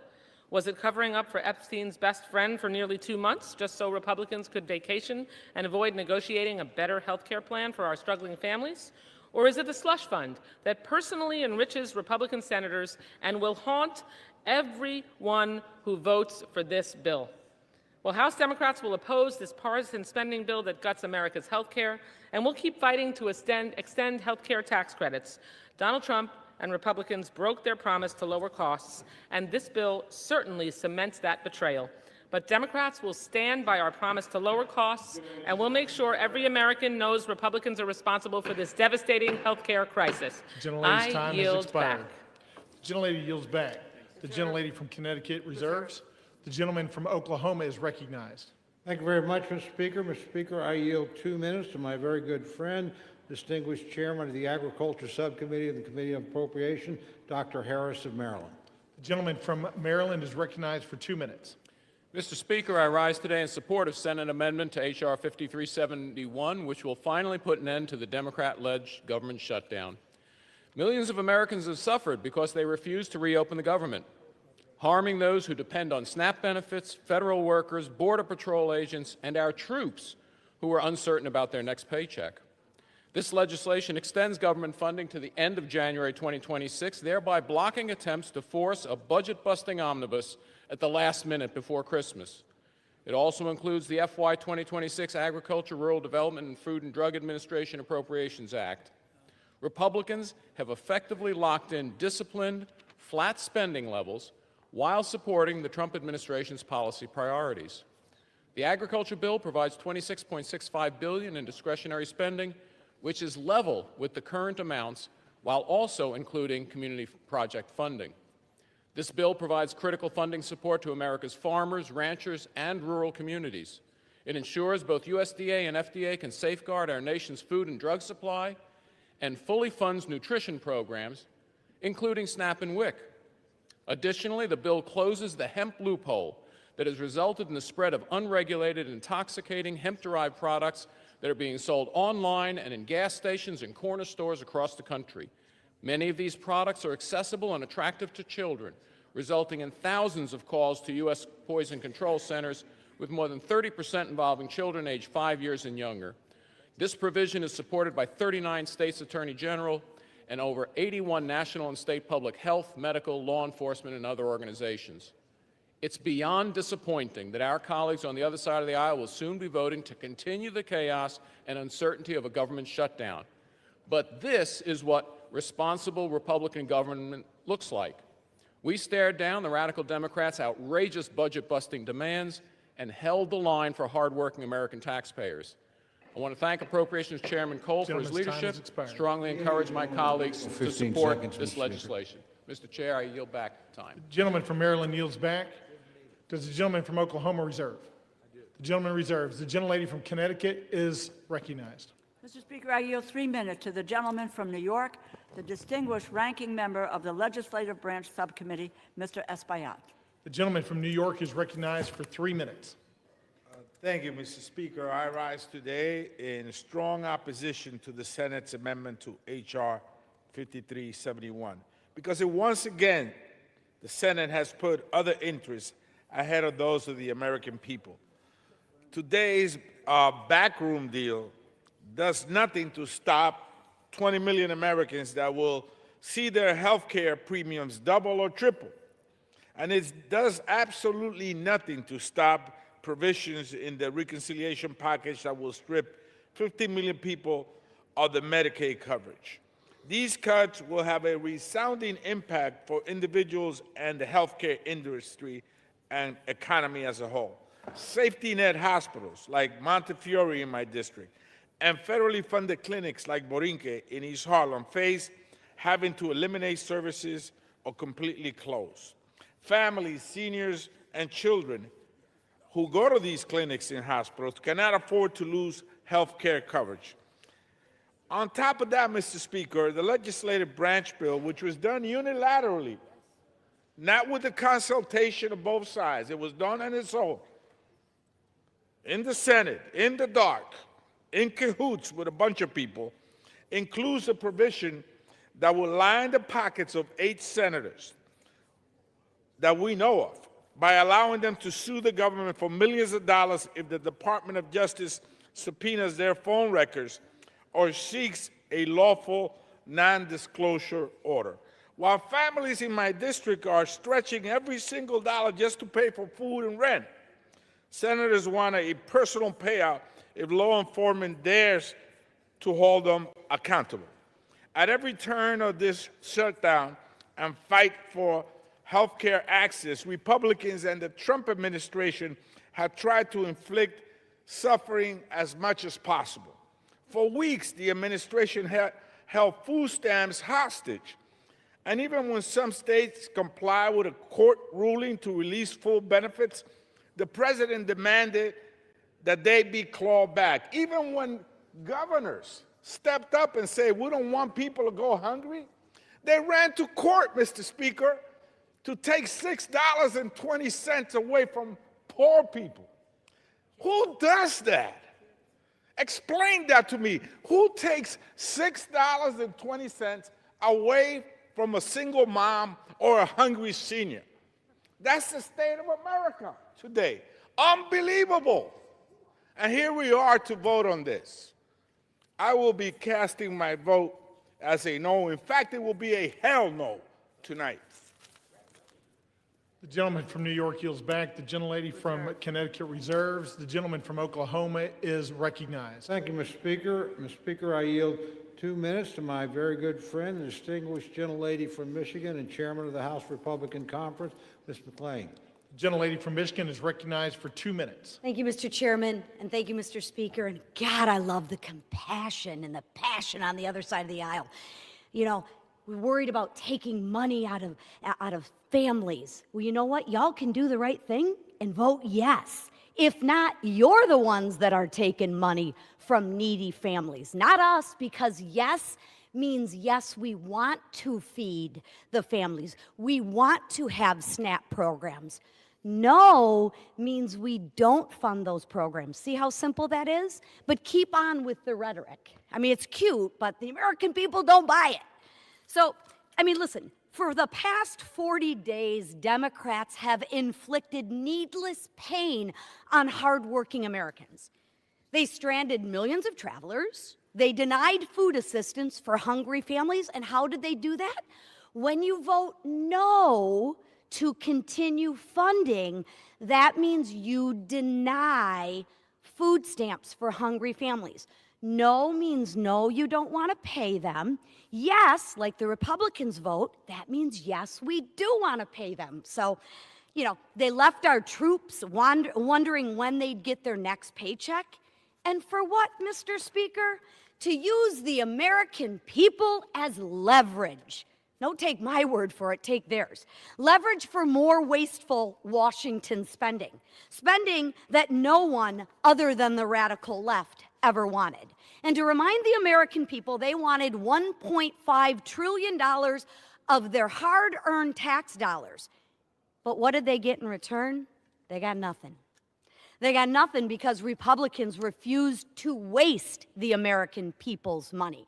Not a dime for their radical climate change, not a dollar for tax-funded benefits for illegals, and not one single concession to their radical far-left base.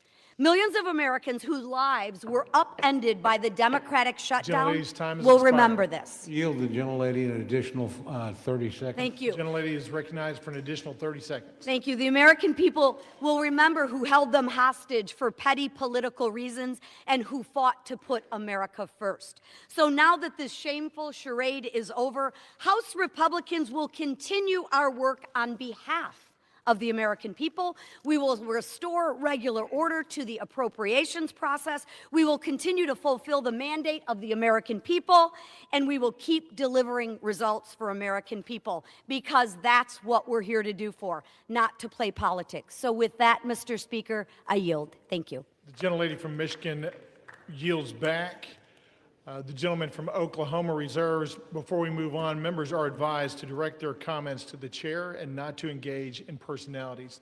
The gentlelady from Connecticut is recognized. Thank you, Mr. Speaker. I have the greatest honor, really, to yield time, 2 minutes time, to the gentlewoman from California, the distinguished Speaker Emerita, Ms. Pelosi, and I might add, probably the epitome of the best speaker that this nation has ever had, in addition to which millions of Americans have health care coverage through the Affordable Care Act because of Speaker Pelosi, and she's also Italian-American. Thank you. I yield. And a grandmother. The gentlelady from California is recognized. Thank you, Mr. Speaker. I thank the gentlewoman for yielding, Madam Chair, and once and future Chair of the Appropriations Committee, and thank her for her leadership and her kind words. I take heed, Mr. Speaker, of your comment to address my remarks to you and not to your colleagues. So I can say to you, and perhaps you can tell them, either they don't know what they're talking about or they don't care about meeting the needs of the American people. Did any one of them vote? Did any one of them vote to eliminate a need for a pre-existing condition in health care? Not one of them. Did any one of them vote to say if your children get to be 26, until they're 26 years old, they have access to your policy? Not one of them. Did any of them vote to bring a woman as being a pre-existing medical condition? Not one of them. The list goes on and on. Do any one of them vote for the Affordable Care Act, which, Mr. Speaker, you can tell them, was paid for? And then later, when we decided that we could extend the tax credits further so more people could have more access to care, did anyone vote for that? No. So all they have done is try to eliminate access to health care in our country. The public is catching on to them. You might tell them if a woman is born with a child that has a heart condition, she's out of luck with what they are proposing. If a father gets a stroke, forget about it. If you have a sibling with a disability, they don't care. And if your wife has breast cancer, you've got big bills to pay because they want to take away health care, whether it's Medicaid to tens of millions of people, $500 billion from Medicare for seniors and people with disabilities, millions of dollars added to the cost for families for access to the Affordable Care Act. The list goes on and on. Either they don't know or they don't care. I'll say one more thing as a grandmother and a mother. How about the President of the United States on Halloween night having a Halloween party? And saying to the Supreme Court, please don't make me feed the children or the poor people in our country. Going to the Supreme Court for that means cruelty is not even comes close to the word that is needed for that kind of behavior. The worst president for children America has ever seen. I yield back. The gentlelady from California yields back. The gentlelady from Connecticut reserves. The gentleman from Oklahoma is recognized. Thank you, Mr. Speaker. Mr. Speaker, I yield 2 minutes to my very good friend, distinguished gentleman from West Virginia and member of the Legislative Branch Subcommittee of the Committee of Appropriations, Mr. Moore. The gentleman from West Virginia is recognized for 2 minutes. Thank you, Mr. Speaker. I rise today to support the Senate amendment to H.R. 5371, which includes full funding for the legislative branch. I'm honored to serve as the vice chairman of the Legislative Branch Subcommittee, and I'm grateful to Chairman Valadao for his leadership on that committee. It has been a long road to bring this bill to the floor, a road that was made significantly longer by totally unnecessary Schumer shutdown that we've been living in. The bill before us not only reopens the entire government, but ensures that the House and its supporting agencies remain working for the American people. The bill invests in safety and security. It increases funding for the Capitol Police, provides support for security programs through the House Sergeant at Arms, and is tough on foreign adversaries, including language I wrote, preventing the purchase of technology tied to the Chinese Communist Party. I want to thank Chairman Cole for his leadership and Ranking Member Espaillat and our subcommittee members and their staff and our staff and their work. And I urge my colleagues to vote yes. I yield back. The gentleman from West Virginia yields back. The gentleman from Oklahoma reserves. The gentlelady from Connecticut is recognized. Mr. Speaker, I yield 1 minute to the gentlewoman from Ohio, the distinguished ranking member of the Energy and Water Subcommittee, Ms. Capter. The gentlelady from Ohio is recognized for 1 minute. I thank the ranking member for yielding, Congresswoman DeLauro. Congress today should vote for affordable health insurance for Americans and reduce its rising costs. Instead, in the dead of night, 8 Senate Republicans slipped into this bill a payola for themselves, literally raking millions of dollars to themselves. This payola, it's called corruption. Corruption. Millions of taxpayer dollars now are slated for Senators Graham, Hagerty, Hawley, Sullivan, Tuberville, Johnson, Loomis, and Blackburn. Each is teed up to personally rake in a minimum of $500,000 up to $1.5 million. Meanwhile, the American people need more affordable health insurance, but these senators, with their House allies, are lining their own pockets. I say no more tax breaks to billionaires and no payoffs to U.S. senators. This is what happens when power serves itself instead of the people. This isn't leadership, it's corruption disguised as legislation. Will the gentleman yield me 10 seconds? The gentlewoman's time has expired. No? Let's cleanse America of disgusting corruption. Power corrupts, absolute power corrupts, absolutely. The gentleman from Connecticut reserves. The gentleman from Oklahoma is recognized. Thank you very much, Mr. Speaker. Mr. Speaker, I yield 2 minutes to my very good friend, distinguished member from Washington and distinguished member of the Appropriations Committee, Mr. Newhouse. The gentleman is recognized. Thank you, Mr. Cole, for yielding the time. Mr. Speaker, over 40 days after the Senate Democrats shut down the federal government, we are finally reopening.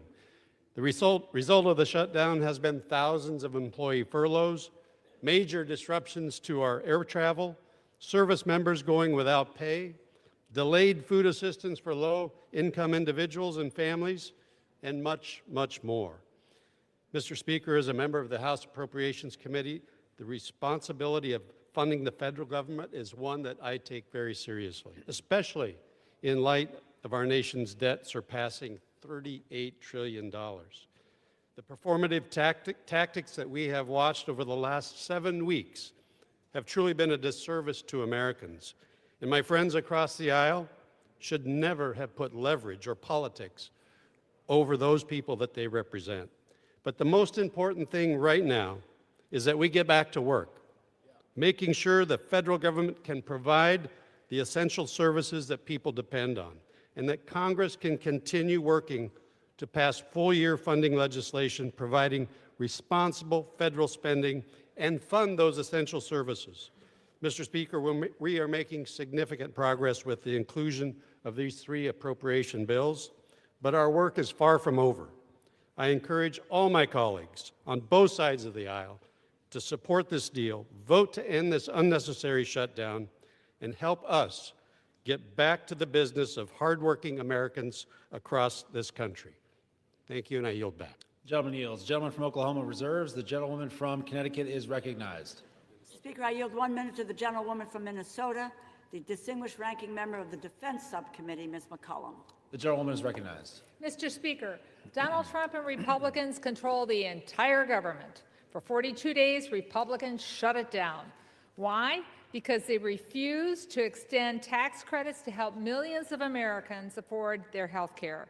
And if that wasn't bad enough, President Trump even withheld food assistance during the shutdown.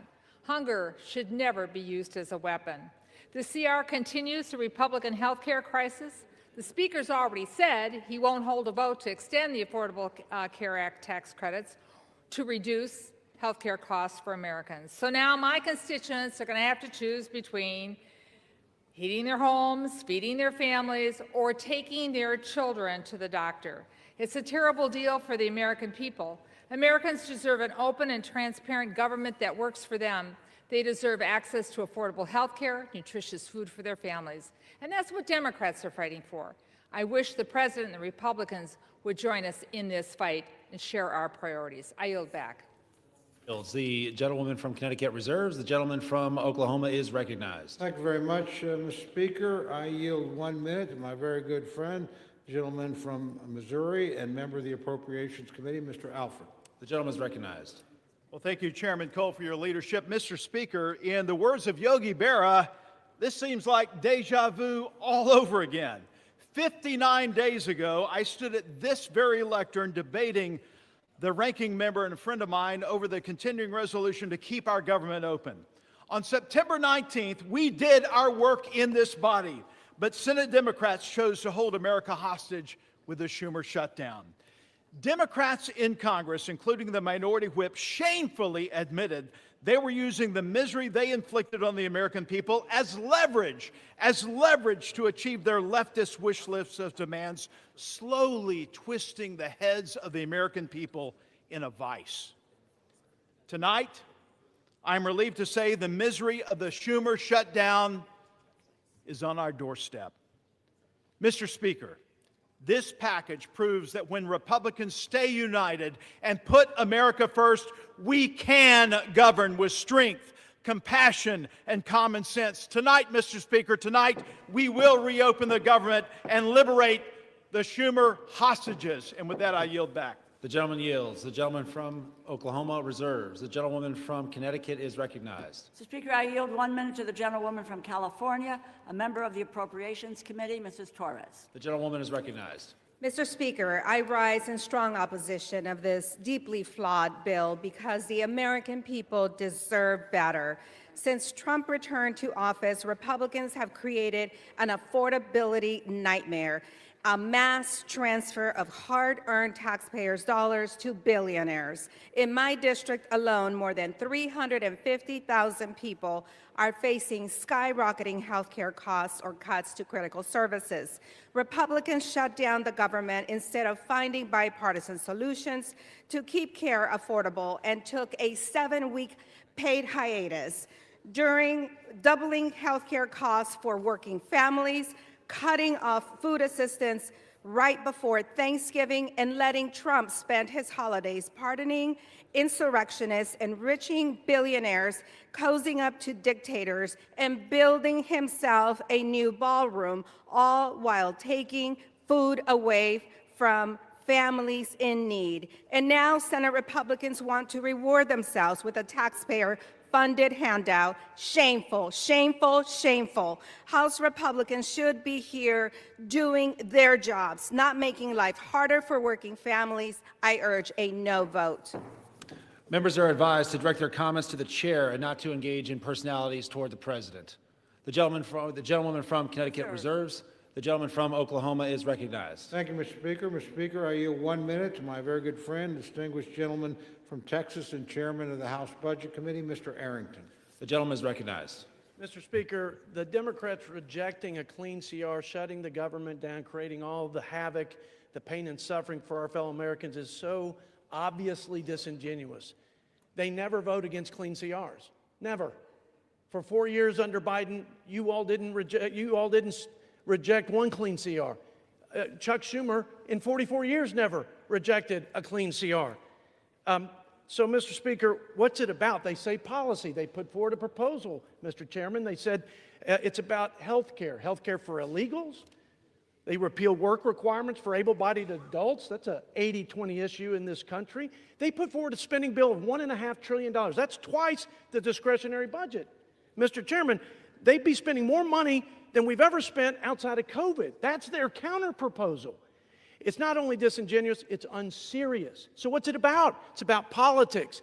It's about resisting and fighting and undermining Donald Trump. But here's the deal. They're not fighting and resisting Donald Trump. They're undermining the will of the American people that gave Trump the presidency.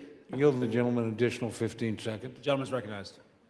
They undermined the will of the people who overwhelmingly elected President Trump and gave him the mandate of the America First agenda. So you're not resisting us. You're posturing and placating the radical left. And you are holding back what the American people wanted, and that was a new direction for this country. I yield back. Members are reminded to please direct their comments only to the chair. The gentleman from Oklahoma reserves. The gentlewoman from Connecticut is recognized. Mr. Speaker, I yield 1 minute to the gentleman from New Jersey, the distinguished ranking member of the Energy and Commerce Committee, Mr. Pallone. The gentleman is recognized. Thank you, Mr. Speaker. I want my colleagues to understand that when the Affordable Care Act was adopted for middle-class people who could not afford health insurance. They had no other option. They had nowhere to go. You just would end up without health insurance. I have constituents coming to me now crying because their insurance is going from $500 a month to $1,500 a month. That's an increase of $1,000 a month. Who can afford that? No one in the middle class. At the end of 2024, last year, during a Democratic administration, the number of insured Americans was at a record high of about 95%. Democrats worked for that. Then Trump comes in, the Republicans come in with their big ugly bill, and they make cuts to Medicaid, cuts to hospitals and nursing homes, and no funding to extend the ACA tax credits. So what's going to happen? More and more people will have no health insurance. That's the bottom line. They will not have health insurance, and the Republicans don't seem to care. But I want you to know that the Democrats care and will continue to fight for you. The gentleman yields. The gentlewoman from Connecticut reserves. The gentleman from Oklahoma is recognized. Thank you, Mr. Speaker. Speaker, I yield 1 minute to the distinguished gentleman from Guam, my very good friend, Mr. Moylan. The gentleman is recognized. Thank you to my friend from Oklahoma. Mr. Speaker, Guam is home to 3,372 federal employees, more than 43,000 SNAP recipients, and over 9,000 WIC recipients, and more than 20,000 veterans, all of whom have been impacted by this shutdown. If we continue to put politics over a country, my constituents will continue to suffer. Simply put, this gets us back on track, ensures funding for those who need it is in place, and turns the lights back on. This bill ensures that families receive the assistance they need, veterans have access to care, and our island is reimbursed for the sacrifice we made to keep federal programs running during this difficult time.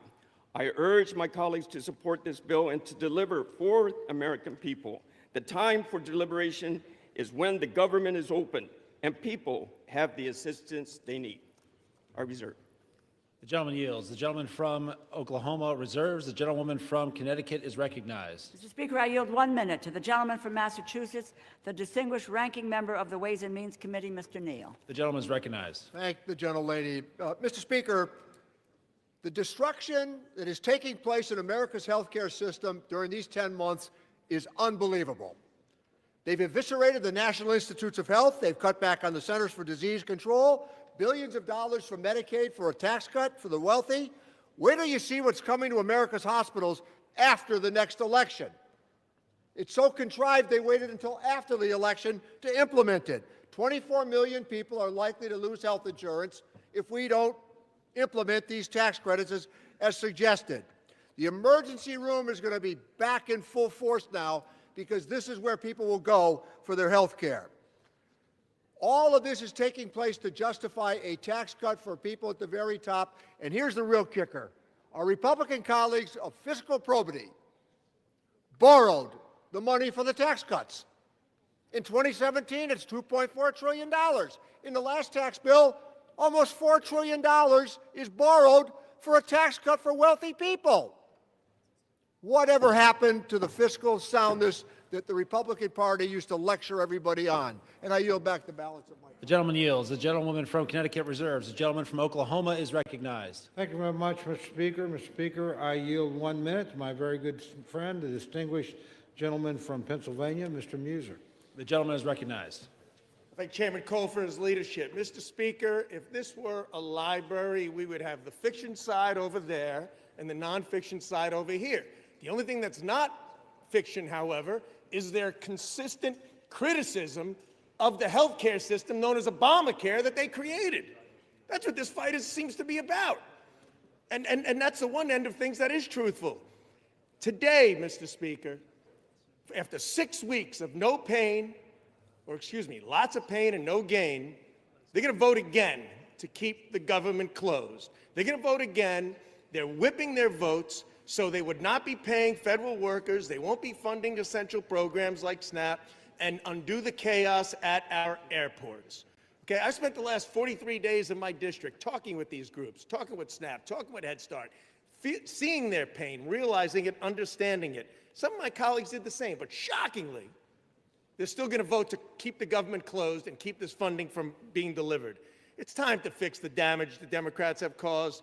With this vote tonight, Republicans will restore SNAP payments. We'll get TSA and air traffic control. Yield the gentleman an additional federal 15 workers. seconds. And you know what, Thank you, Chairman. And you know what, Mr. Speaker? Yesterday was Veterans Day. Veterans didn't fight for the red. They didn't fight for the blue. They fought for the red, white, and blue. Maybe tonight we can follow their example. I yield back. The gentleman yields. The gentleman from Oklahoma reserves. The gentlewoman from Connecticut is recognized. Mr. Speaker, I yield 1 minute to the gentlewoman from Washington, Ms. Del Bene. The gentlewoman is recognized. Thank you, Mr. Speaker. This bill fails to address the fundamental needs of families across our country. Americans have made it crystal clear that affordability is their #1 concern. President Trump and Republicans promised to lower costs on day one, and that's been one big broken promise. Healthcare premiums are skyrocketing because Republicans refuse to extend the ACA tax credits, causing healthcare costs to go up for everyone. Over 4 million people will be forced off their coverage next year because it's too expensive. This is on top of soaring prices for food, energy, and housing. It's unacceptable for the wealthiest nation in the world. Republicans who say they support affordable health care should be standing up for their constituents rather than following in line behind President Trump. I'm going to keep fighting for affordable health care and lower costs. The American people deserve better. I yield back. The gentlewoman yields. The gentlewoman from Connecticut reserves. The gentleman from Oklahoma is recognized. Thank you very much, Mr. Speaker. Mr. Speaker, I yield 90 seconds to my very good friend, the distinguished gentleman from Texas, Mr. Gooden. The gentleman is recognized. Thank you, Mr. Speaker. Throughout this sham and shame of a shutdown, we've heard so many lies from the Democrats. And over the last 45 days, and especially the last 45 minutes, I've heard them say this is an evil bill. Republicans don't care about the disabled. Trump is the worst president in history for children. They've said that Republicans are to blame for the fentanyl crisis. Republicans shouldn't take photos with veterans. January 6th, of course they mentioned that. Republicans are corrupt, and they've said that Republicans are starving kids. What they haven't said is the one thing that this bill does, which is open up the government. Not one Democrat is getting up here saying this bill opens the government. So let me remind them and my colleagues and the American people, this bill opens the government tonight. And the American people have Republicans to thank for ending this shutdown and opening the government. I urge a yes vote. I am proud to vote yes. And I am so disappointed in my Democratic colleagues because for the life of me, throughout my time in the House, I've heard them talk about how wonderful it is to keep the government open and that a shutdown is so bad and can never happen. And tonight they won't even admit that this bill opens the government and this is what we need for this country tonight. So I urge a yes vote and I yield back. The gentleman yields. The gentleman from Oklahoma reserves. The gentlewoman from Connecticut is recognized. Mr. Speaker, I yield 1 minute to the gentlewoman from California, Ms. Barragan. The gentlewoman is recognized. Thank you, Mr. Speaker. I oppose the Republican spending bill that makes health care more expensive for hardworking Americans. While Republicans were on their 7-week-plus vacation, all our constituents were receiving notices of premium increases. A constituent of mine, a lifelong educator, has been told that her premiums will jump from $383 to nearly $1,000. Meanwhile, Trump and Republicans can find money for a fancy ballroom. They can give tax breaks to billionaires. And they even included millions of dollars in cash payouts in this bill for 8 Republican senators. If anyone else in government gave themselves millions in taxpayer money, they would go to prison. But for Americans trying to afford health care, not $1 in tax credits. House Democrats are united against this corrupt bill and will keep fighting to protect America's health care. I urge my colleagues to reject this bill. I yield back. The gentlewoman yields. The gentlewoman from Connecticut reserves. The gentleman from Oklahoma is recognized. Thank you very much, Mr. Speaker. I yield myself such time as I may consume. Mr. Speaker, it's been an interesting debate. Frankly, as a couple of my colleagues have suggested, a lot of the rhetoric on the other side hasn't had much to do with the legislation in front of us. My friends chose all on their own to shut the government down 43 days ago. During that time, soldiers have had to worry about getting paid. The only reason they were paid is the President of the United States managed to pull a rabbit out of the hat twice, or we would have military families completely unpaid. We have our air traffic controllers. Most of us flew here today or yesterday or in recent days. They're keeping the skies as safe as they can, but they haven't gotten paid. We're in this Capitol building. We're under the protection of the Capitol Police. They do a splendid job. They keep doing their job. They haven't been paid. We have people that are in desperate need of some of the services that this government has promised to give them. SNAP and WIC, that's at risk unless we pass this legislation tonight. So we can have all these debates about all these other issues. As a matter of fact, my friend the Speaker, his counterpart in the United States Senate, the Majority Leader, and the President have said, when you open the government, we'll be happy to talk to you about some of these issues. But you're not going to shut down the government, punish the American people, put people's lives at risk, and think we're going to sit down and negotiate with you under those circumstances. That is not going to happen. We told you 43 days ago, from bitter experience, government shutdowns don't work. They never achieve the objective that you announced. And guess what? You haven't achieved that objective yet, and you're not going to. We did the same thing twice, so I'm not saying that we've got clean hands over here. You guys did it on DACA, didn't work here, not going to work here. Only people that have suffered have been the American people, the people that we're all here to serve. So let's keep the focus on getting the government back open. I would also add, and I appreciate this very much, there have been robust discussions back and forth, and we have 3 appropriations bills attached to this. They're appropriations bills that do important things. The Ag bill will make sure that people that rely on WIC and SNAP don't have to worry about another government shutdown between now and September 30th of next year. The Ledge Branch bill will make sure that the Capitol Police and everybody else at staff that allow this chamber to function don't have to worry about not getting paid until September 30th of next year. And obviously, military construction and, more importantly, veterans rely on benefits commitments we have made. Passage of this bill makes sure that those commitments will be fulfilled between now and September 30th next year. And we buy the time to sit down and rationally and responsibly negotiate other appropriations bills that we can bring, I hope, in a bipartisan basis to this floor to keep the government open. So I would just ask my friends to reflect on that. I hope some of you feel the weight of that decision. I know you do. And I hope you can vote to keep the government open. There's no excuse to shut it down. The United States Senate operated to keep it open in a bipartisan fashion. Now, it took them a long time to do it, but they got there. Let's not follow that example. Let's follow when they finally got the job done, they sent us a product. It's not a perfect product. It's got some things in it I don't like. But frankly, if we kept the government open, we would have never been in this situation in the first place. So I would just ask my friends to remember their constituents. I know they think about them. I know they're serious about the points they make. Reopen the government. Raise your issues. Let's see if we can come to a negotiated settlement. But let's not punish the American people. A no vote on this, again, means soldiers and military families don't get paid. A no vote means that people in need of SNAP and WIC might not get it. A no vote means the people that allow us to come here and debate and work won't get paid either. I can go down the list, of course. It's pretty simple. This is a vote about 2 things. Opening the government of the United States, which you willfully tried to shut down, fortunately did not succeed in that in this chamber, but some of your colleagues, using arcane Senate rules, did manage to do it, but finally came to their senses. You ought to pay attention to those people. They said, enough is enough. Let's reopen the government. I would urge my colleagues to do that today, and I hope it's done in a bipartisan way. With that, I reserve the balance of my time, Mr. Speaker. The gentleman reserves, and members are reminded to direct their remarks only to the chair. The gentlewoman from Connecticut is recognized.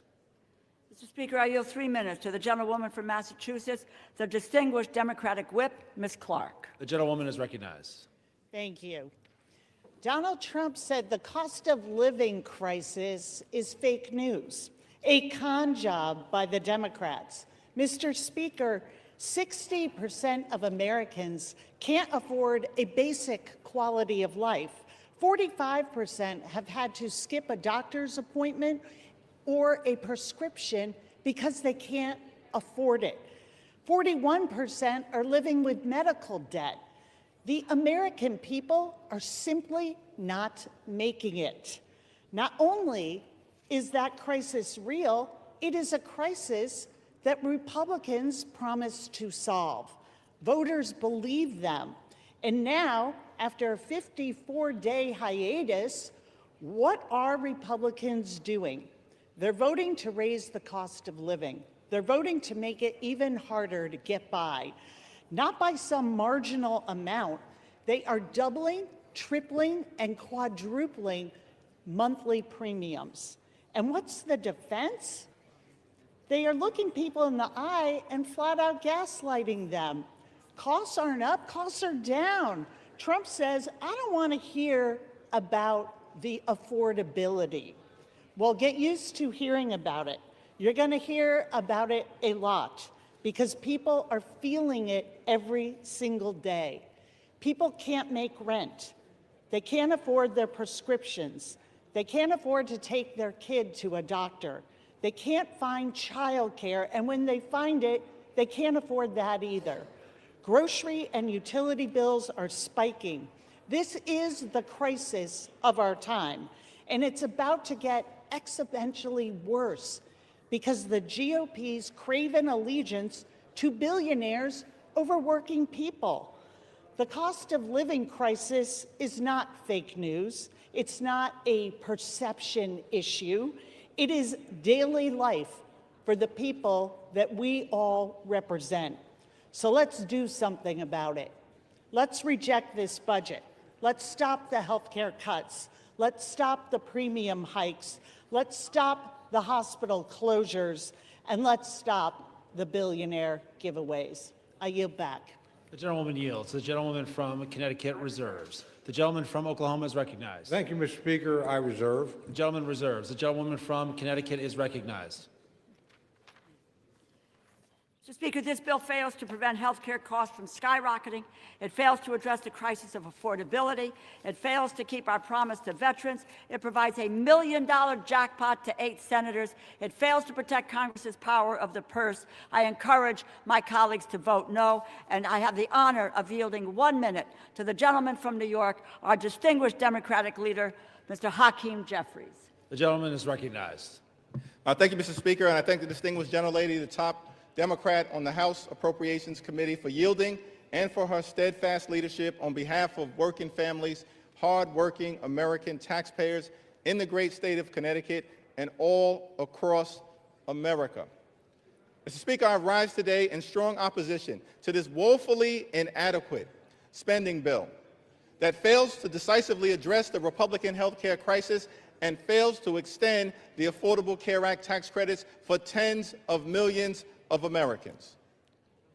Mr. Speaker, before I say anything further, let me say to our men and women in uniform, to our active duty troops, to our hardworking federal employees, to our civil servants, to our TSA agents, to our Capitol Police, to our staff here in the House of Representatives, to our air traffic controllers, thank you for your service. Thank you for your sacrifice. Thank you for the work that you do on behalf of the American people each and every day. And it's our promise to all of you that we will continue to work hard to make sure that you are treated with the dignity and respect that you deserve.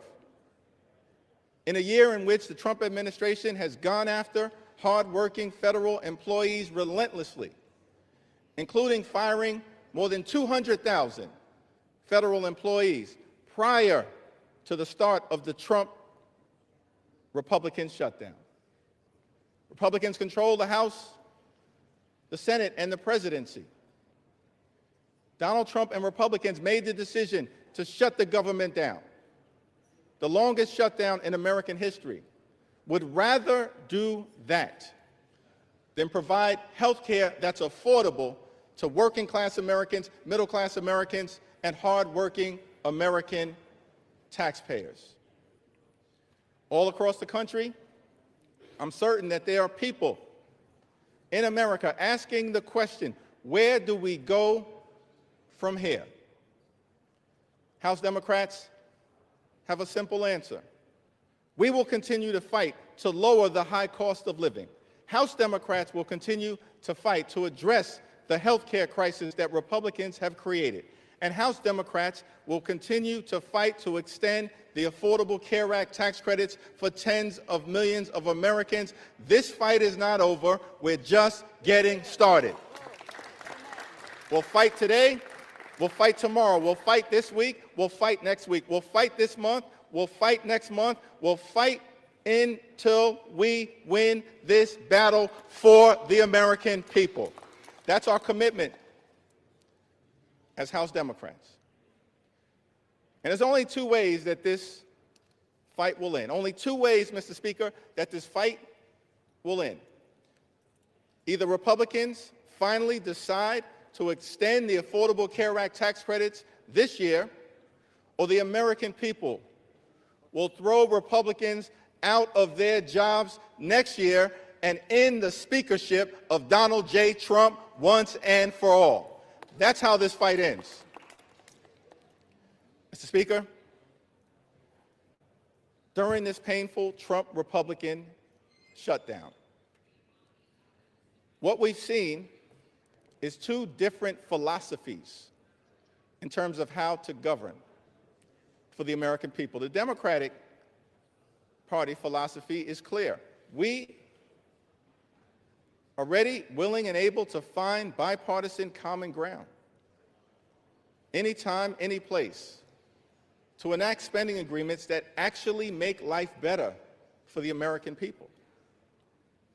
But in order to do that, we need to have partners on the other side of the aisle who are actually willing to find a bipartisan path forward. But what we've seen from Republicans from the very beginning of this presidency is a my way or the highway approach. That's been the Republican philosophy. Jam your extremism down the throats of the American people. That's what we've seen from day one of this presidency. That's the reason why the government has been shut down by Republicans and Donald Trump for the longest period of time in American history. What have we seen from Donald Trump and Republicans during this shutdown? A consistent unwillingness to actually find common ground in order to make life better for the American people. Donald Trump, during this shutdown, found the time to play golf week after week after week. Donald Trump found the time to pardon serial fraudsters like George Santos and Rudolph Giuliani.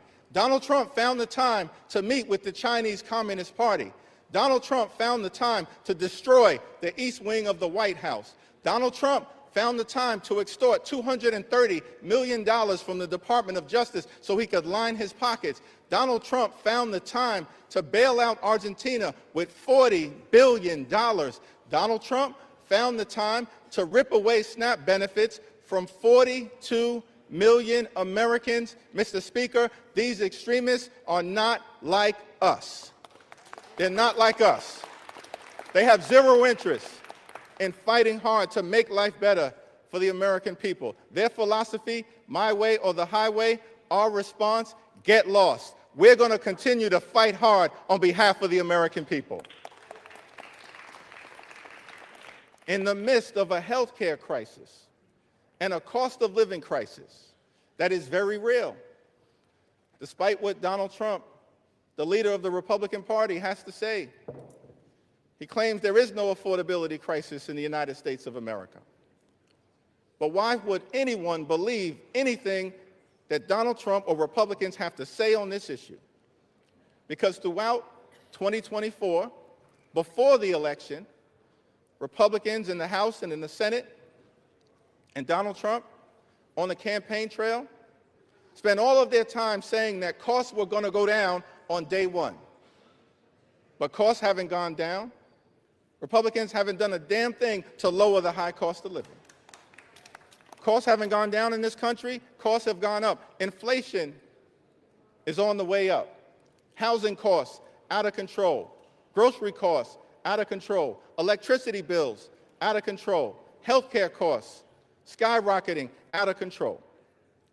And in the midst of this affordability crisis, seeing this, Democrats said, we've got to fight to make sure that we extend the Affordable Care Act tax credits so that tens of millions of people, working class folks, middle class folks, people in rural America, working class America, small town America, the heartland of America, black and brown communities all throughout America, don't experience premium increases that in some cases will go up by $1,000 or $2,000 per year. In many cases, month after month after month, $1,000 or $2,000 per month, tens of thousands of dollars per year. Unacceptable in this country, the wealthiest country in the history of the world. And this is in the midst of a Republican health care crisis.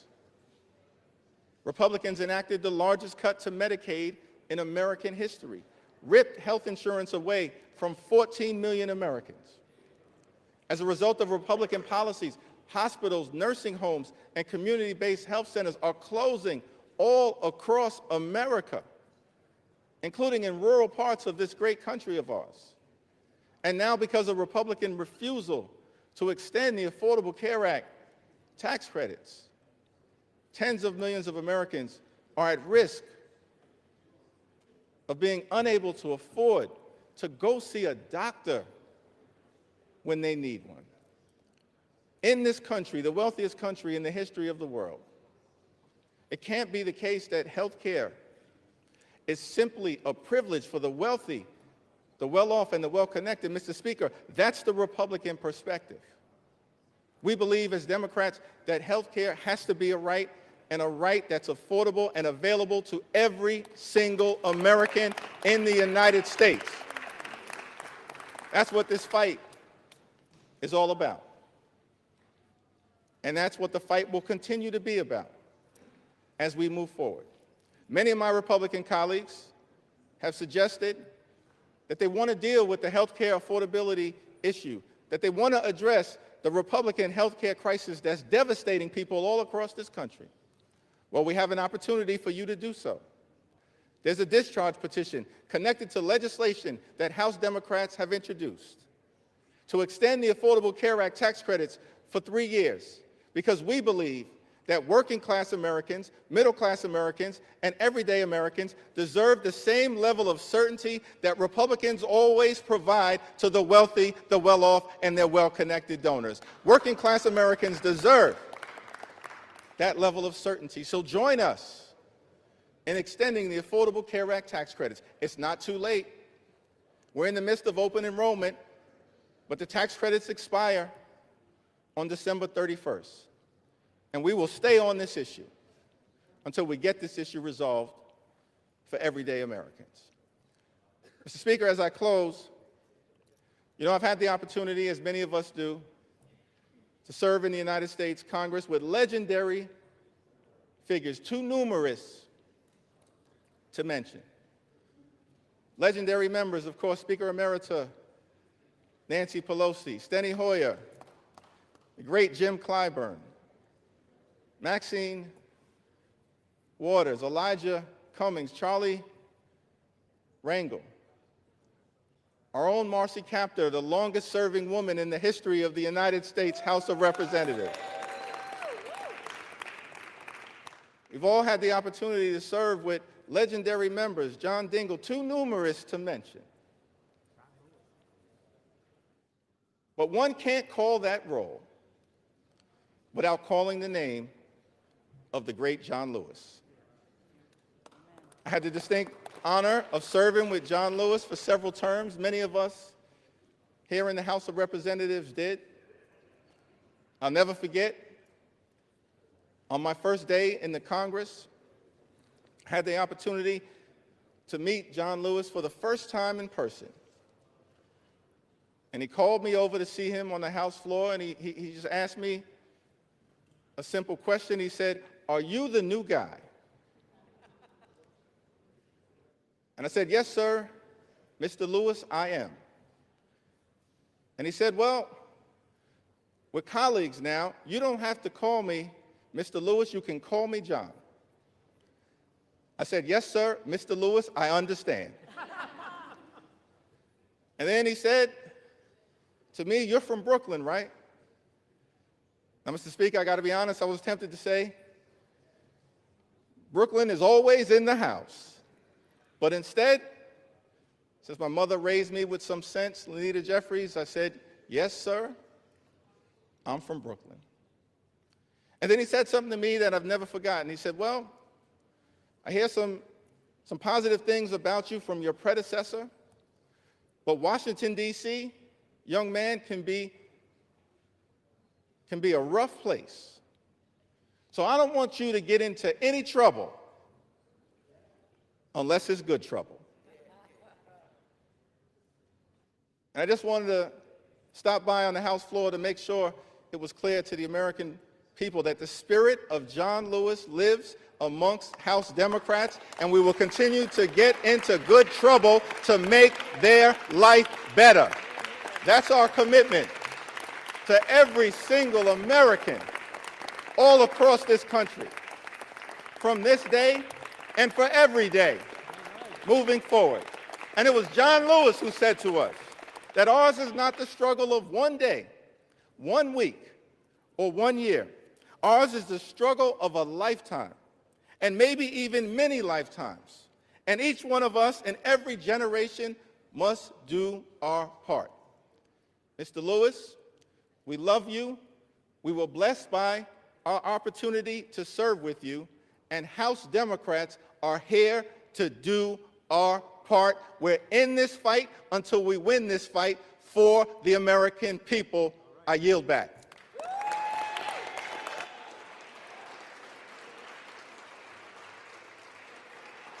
The gentleman yields. Members are reminded to refrain from engaging in personalities towards the president. The gentlewoman from Connecticut has 30 seconds remaining and is recognized. I yield back the balance of my time. The gentlewoman from Connecticut yields. The gentleman from Oklahoma is recognized. Thank you very much, Mr. Speaker. It's my distinct pleasure to yield the balance of our time to the distinguished Speaker of the House, my very good friend and a person I admire greatly. 1 minute. 1 minute. I'm actually just going to hold you to 1 minute, Mr. Okay. Speaker. My good friend, the gentleman from Louisiana, Speaker Mike Johnson. The gentleman from Louisiana is recognized.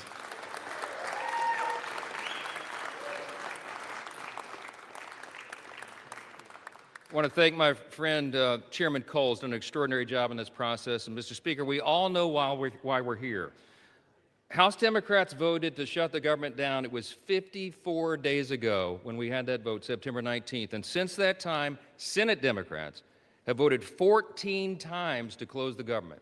Republicans voted a collective 15 times to open the government for the people, and the Democrats voted that many times to close it. And then they admitted, many of them, and we could name them here, but I'm not going to take the time, they admitted that they were using the American people as leverage in this political game. They knew that it would cause pain, and they did it anyway. The whole exercise was pointless. It was wrong, and it was cruel. In mere moments, I want you to watch the board. They're going to do it again. I'm going to guess for you that most of our Democrat colleagues are going to vote again to close the government, again to take food out of the mouths of families that need it, again to deny pay to federal employees, again to stall flights and cancel airlines and do all the rest that they've done. But we are not going to let them succeed in that gambit. And that's right. While the Democrats keep voting to shut the government down, Republicans are going to vote to open it back up. And with that, we're going to get the American government running again and working for the people as they deserve. I'm going to close with this. You know, as Speaker, you have the ability to talk as long as you want, but I'm not going to do that tonight. We're not going to waste any more time of the people.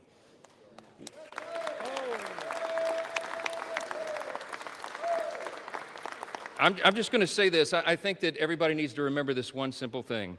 From the very beginning of this whole ordeal, on the Republican side, we operated in good faith. We offered a clean, nonpartisan CR. We were honest and transparent with the American people from the very beginning, and every single day of the shutdown, we went out and looked right into the camera with a press conference and told the American people the simple truth. We have done for the people what has been right and just and truthful.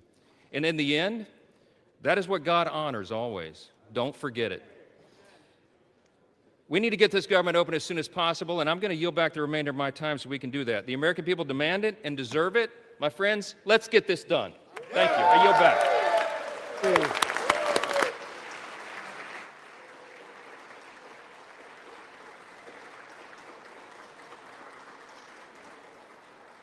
Proud of you. The gentleman yields. The gentleman from Oklahoma has 3 minutes remaining and is recognized. I yield back the balance of my time. The gentleman yields.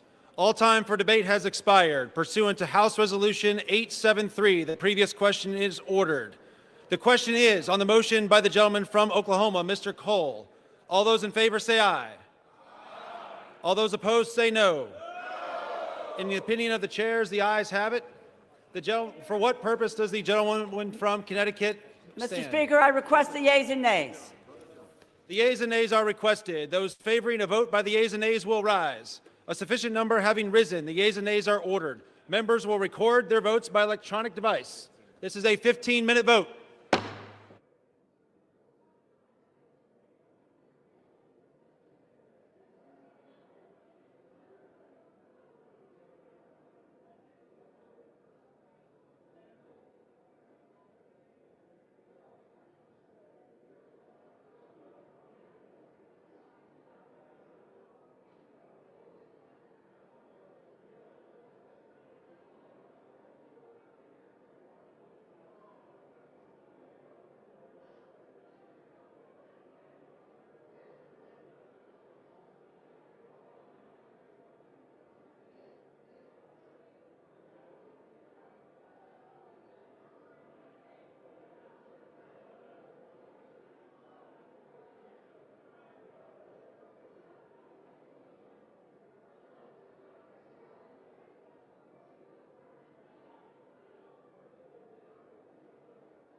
On this vote, the yeas are 222, the nays are 209.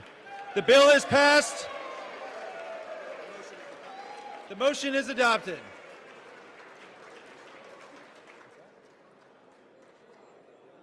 Without objection, the motion to reconsider is laid on the table.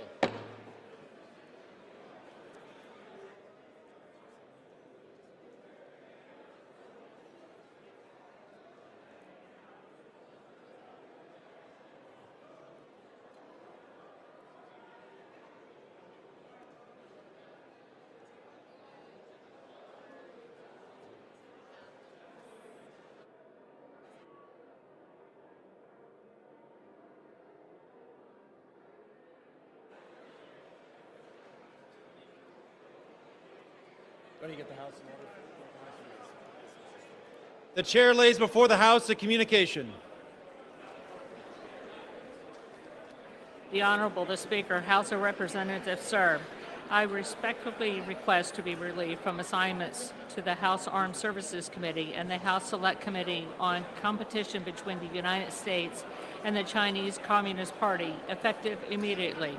It has been an honor and privilege to serve on these committees on behalf of my constituents and the American people. Signed sincerely, Mikey Sherrill, Member of Congress.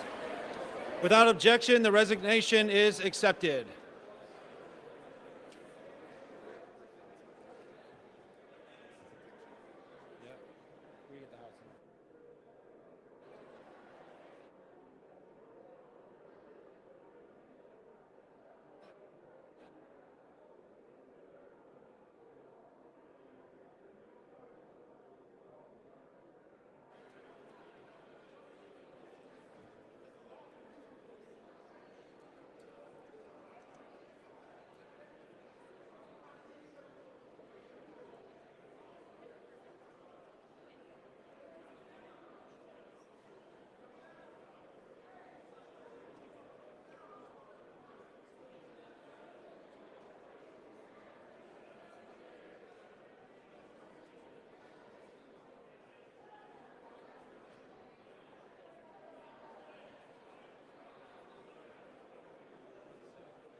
The House will be in order.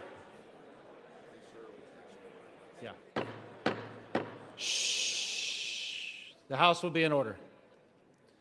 For what purpose does the gentleman from Kentucky seek recognition?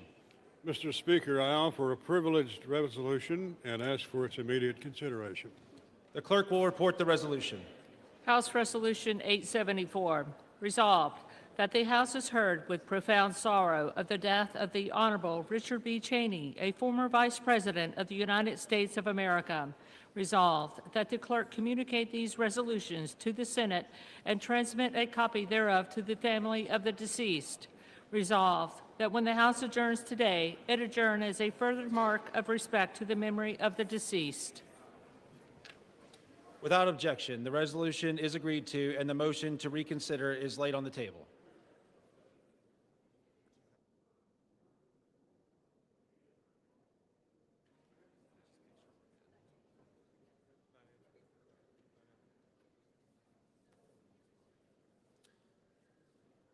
Pursuant to Clause 13 of Rule 1 and House Resolution 874, the House stands adjourned until 9 a.m. tomorrow as a further mark of respect to the memory of the late Honorable Richard B. Cheney.